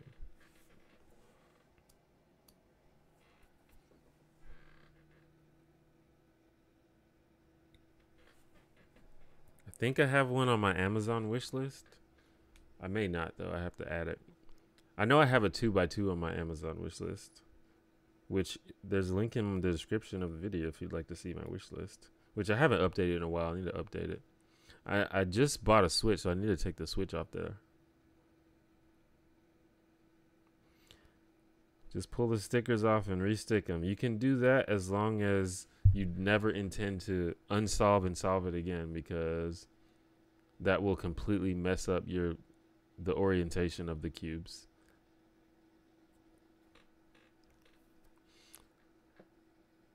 Do you celebrate Kwanzaa? I do not.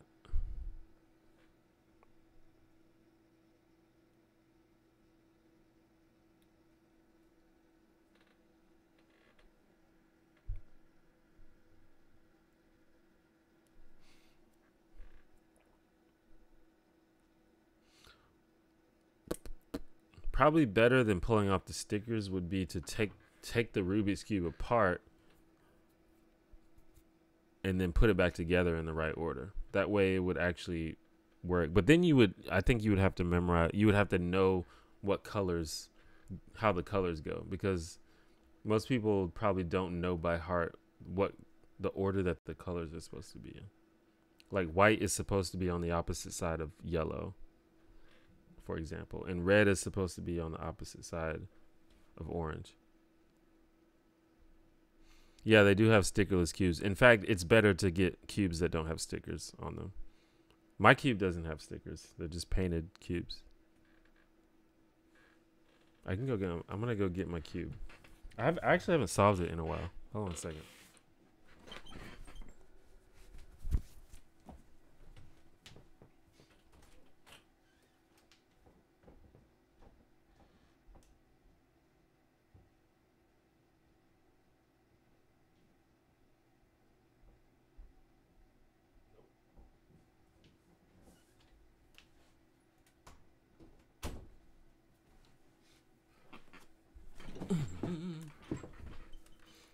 Yeah, so, whoops, wrong camera. See, these are not stickers. These are just painted that way.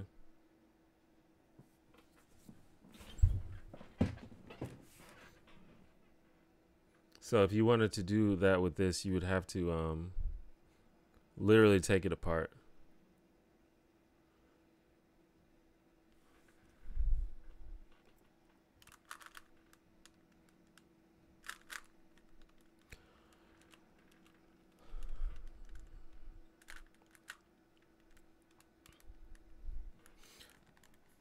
So there's a great video called, I think it's called what a speed cuber sees when they solve the Rubik's Cube, and it kind of like just puts you into the mind of someone who has memorized algorithms and what they see. I responded to your video about America. You responded in a comment? Or did you email me? It would better, if you want me to respond to you, you should probably email me.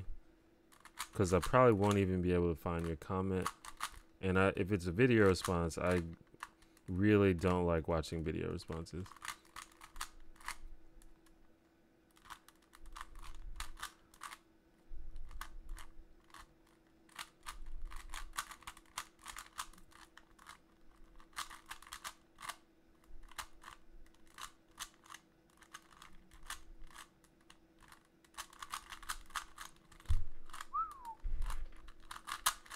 It used to take, like, when I first learned how to solve a Rubik's Cube, it used to take me like 7 to 10 minutes. But now I can do it in like about a minute and a half or 2 minutes at most.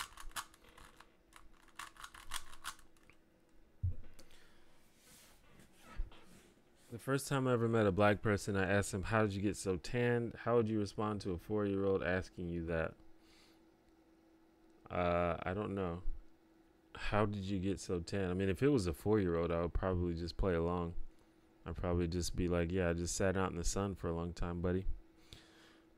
How come you don't like watching video responses? I just think the video response is a bad format. I made a video. It's called I Hate Video Responses. It really explains my whole problem with them.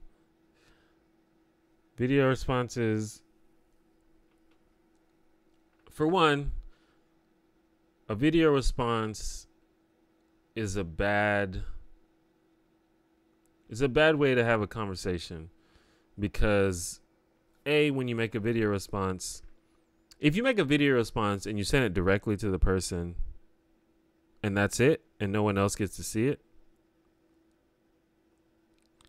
then that's one thing. But what video responses usually are is content for that person's audience. And in that case, it's a bad way to have a discussion, because for one, you're responding to this person's video and you're responding to that. So when you make that response, it implies that you can determine that person's entire argument and the entire nuance of their argument from the video that you're responding to, which is not possible. When we make YouTube videos, even if their videos are like 30, 45 minutes long, we're just presenting an argument in a compelling way. And usually that can lead to more discussion. Well, not usually, always that can lead to more discussions. You can't get the whole context from this one video. So by making a video response, you're assuming that you can get the whole context, which you can't. So when you make a response to your audience, you've implied to your audience, hey, this is this person's whole argument, and this is my response. And so they think that that's all you have to say on the subject. And you can't really respond to that unless you're making a video response of your own. And that's just an inefficient way to have a conversation. Also, video responses just naturally lend themselves to straw men because most video responses involve cutting up sections of a video and then responding to a section of a video and then doing that one by one, that's just not how discussions work. Especially when I make videos. I don't know how it is for other people. When I make videos, my video is meant to build upon itself as the video goes on. It's not meant for you to take one section and then respond to that, and then take the next section and then respond to that. That's not a fair way to assess a video. And then there's some other things. You can watch my video. My video is not a video response because it's not a response to a specific person or a specific video. It's just it's a original argument. A lot of people who I agree with do video responses, but I still feel the same way about the format of the video. The thing about people like H-Bomb is, like, for example, H-Bomber guy did a video response to Paul Joseph Watson. Paul Joseph Watson is a person that I know to be dishonest and bad faith, so it doesn't really matter to me if someone video responses him because I don't think he's making any serious arguments. If they were to make, if H-Bomb or Sean or somebody were to do a video response to someone who I didn't know that about, I would be very I would be less enthusiastic about that.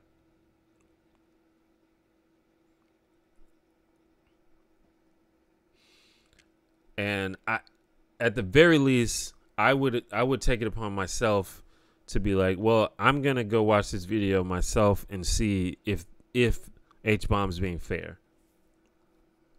But most people are not gonna do that, so I think it's an irresponsible way to have a discussion.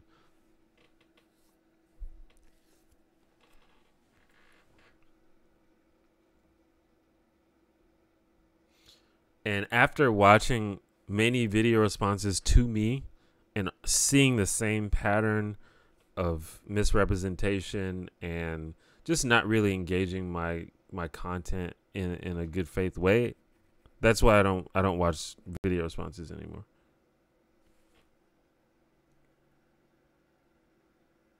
Well, not even in a good faith way, but just in a way that that requires assumptions, because you have to assume certain things, because I can't and I don't intend to provide every single nuance and every single caveat in like a 10-minute video. It's just not possible.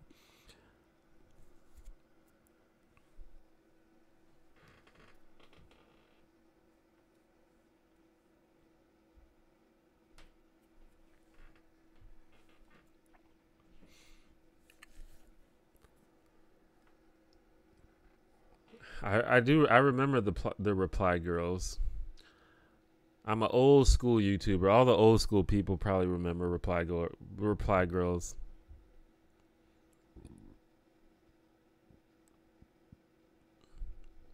Garrett did do a video response to me.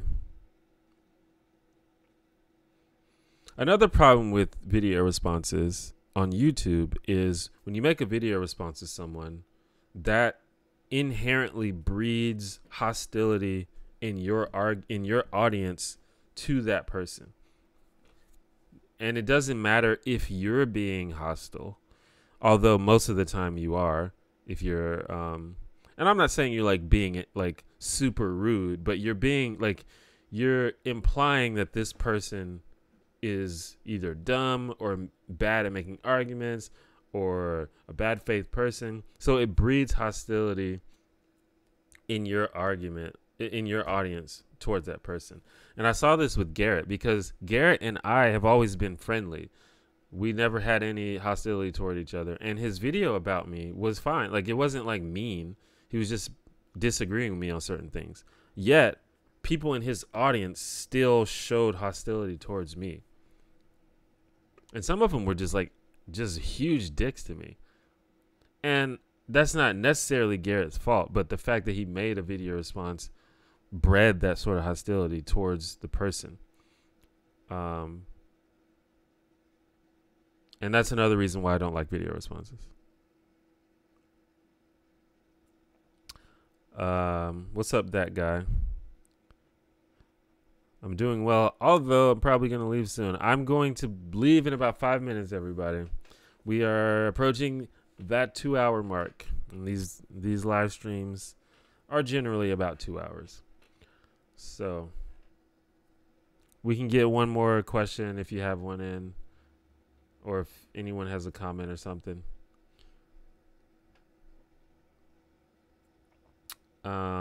What's up, John? But yeah, thanks for everyone to coming to the stream for sure.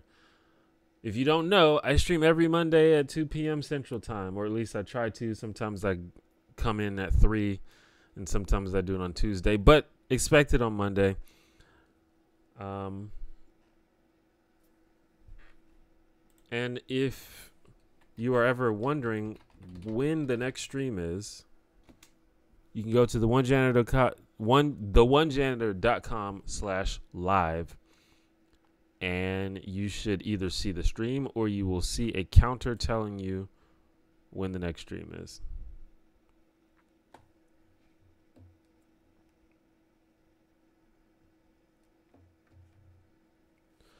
Also, if you would like to support me or this channel or this stream in a more long-term way, consider signing up for Patreon, which, if you don't know, is a site where you can support me with a couple bucks a month, just to help make everything more sustainable and help me improve the quality of my work. And my patrons have pretty much kept this channel going and helped me to evolve over time, and it's been really awesome.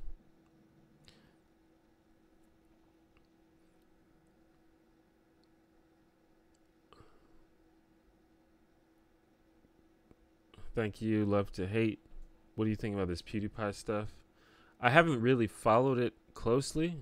All I know is that people are trying to get people to subscribe to him so that he can remain the #1 subscribed YouTube channel. Is there something else going on other than that?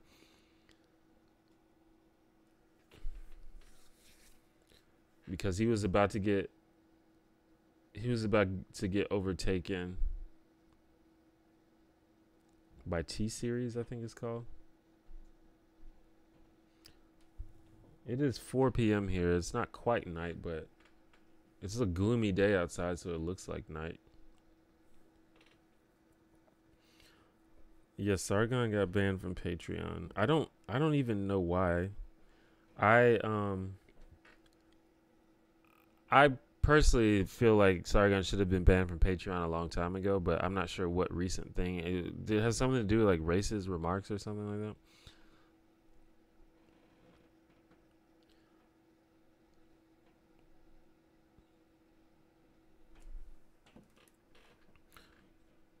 Okay, I scrambled my Rubik's Cube. I'm gonna solve it real quick, and then I'm gonna go. And I'll show you the steps for how to solve a Rubik's Cube. So the first step is making a cross on the bottom. So you make a cross. You can do this intuitively, but you kind of have to get used to how the Rubik's Cube works. So you see there's, wait, I didn't do it. There it is. See, there's a cross now. I made a white cross. And then, so the next thing you do is you basically gonna do the first 2 layers on the bottom at the same time. Some methods make you do 1 layer at a time, but the method I use Makes you do 2 layers at a time. So basically what you want to do is you want to put 2 blocks together that go together. So let me see if I can find an example.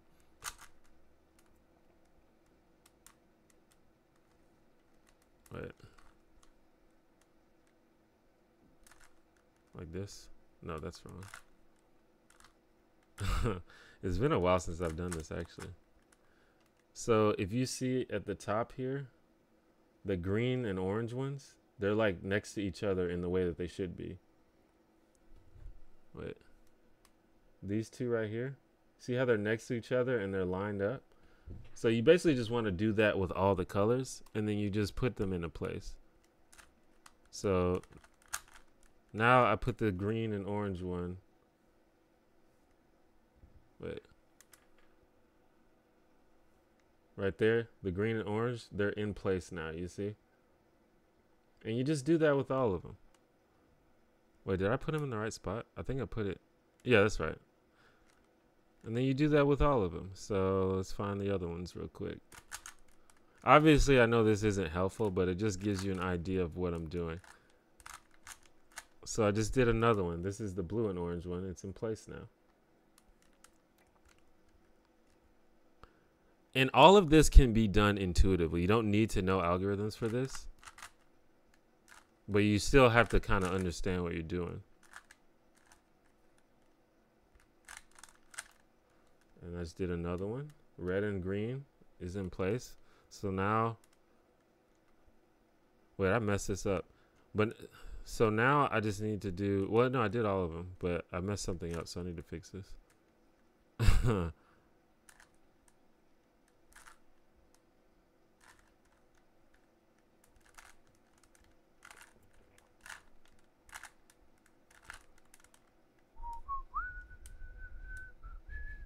And some people can do this in like literally like 7 seconds. It's pretty silly.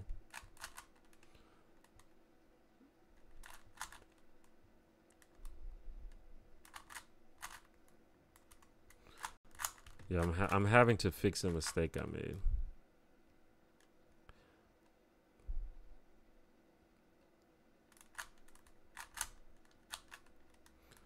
And then one more. Where's it at? Where's this thing at? There it is.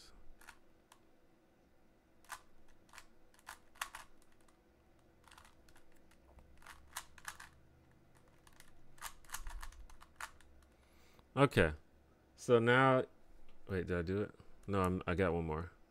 You see how most of it is solved on the bottom, but there's one more on the other side that I have to fix right there. And then I just fix it like this. All right, now the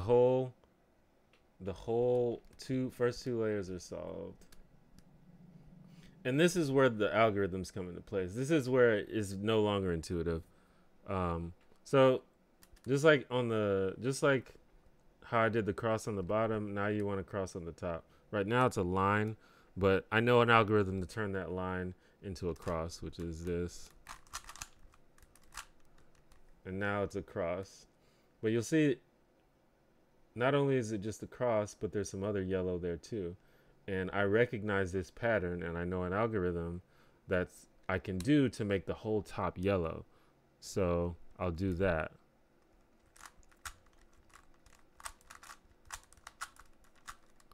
And now the whole top is yellow like that, but it's still not solved. But I know an algorithm to solve it. And we'll do that.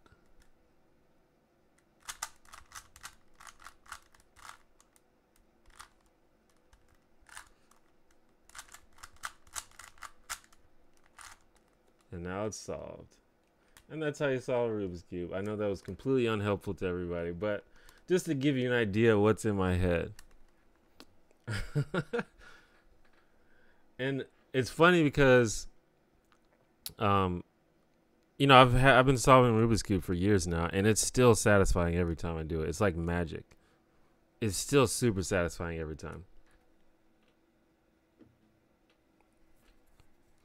Anyway. thank you for coming to my stream. I stream every Monday at 2 p.m. Central Time. Please check out the description under the video. There's a lot of links there you might want to check out. You can follow me on social media. You can check out some of my stuff. You can support me. You can check out my wish list. There's all kind of stuff you can check out. And if you'd like to say what's up to me, or if you want to have a more extended private discussion with me, feel free to email me. I respond to like 99% of emails. But I guess that's it.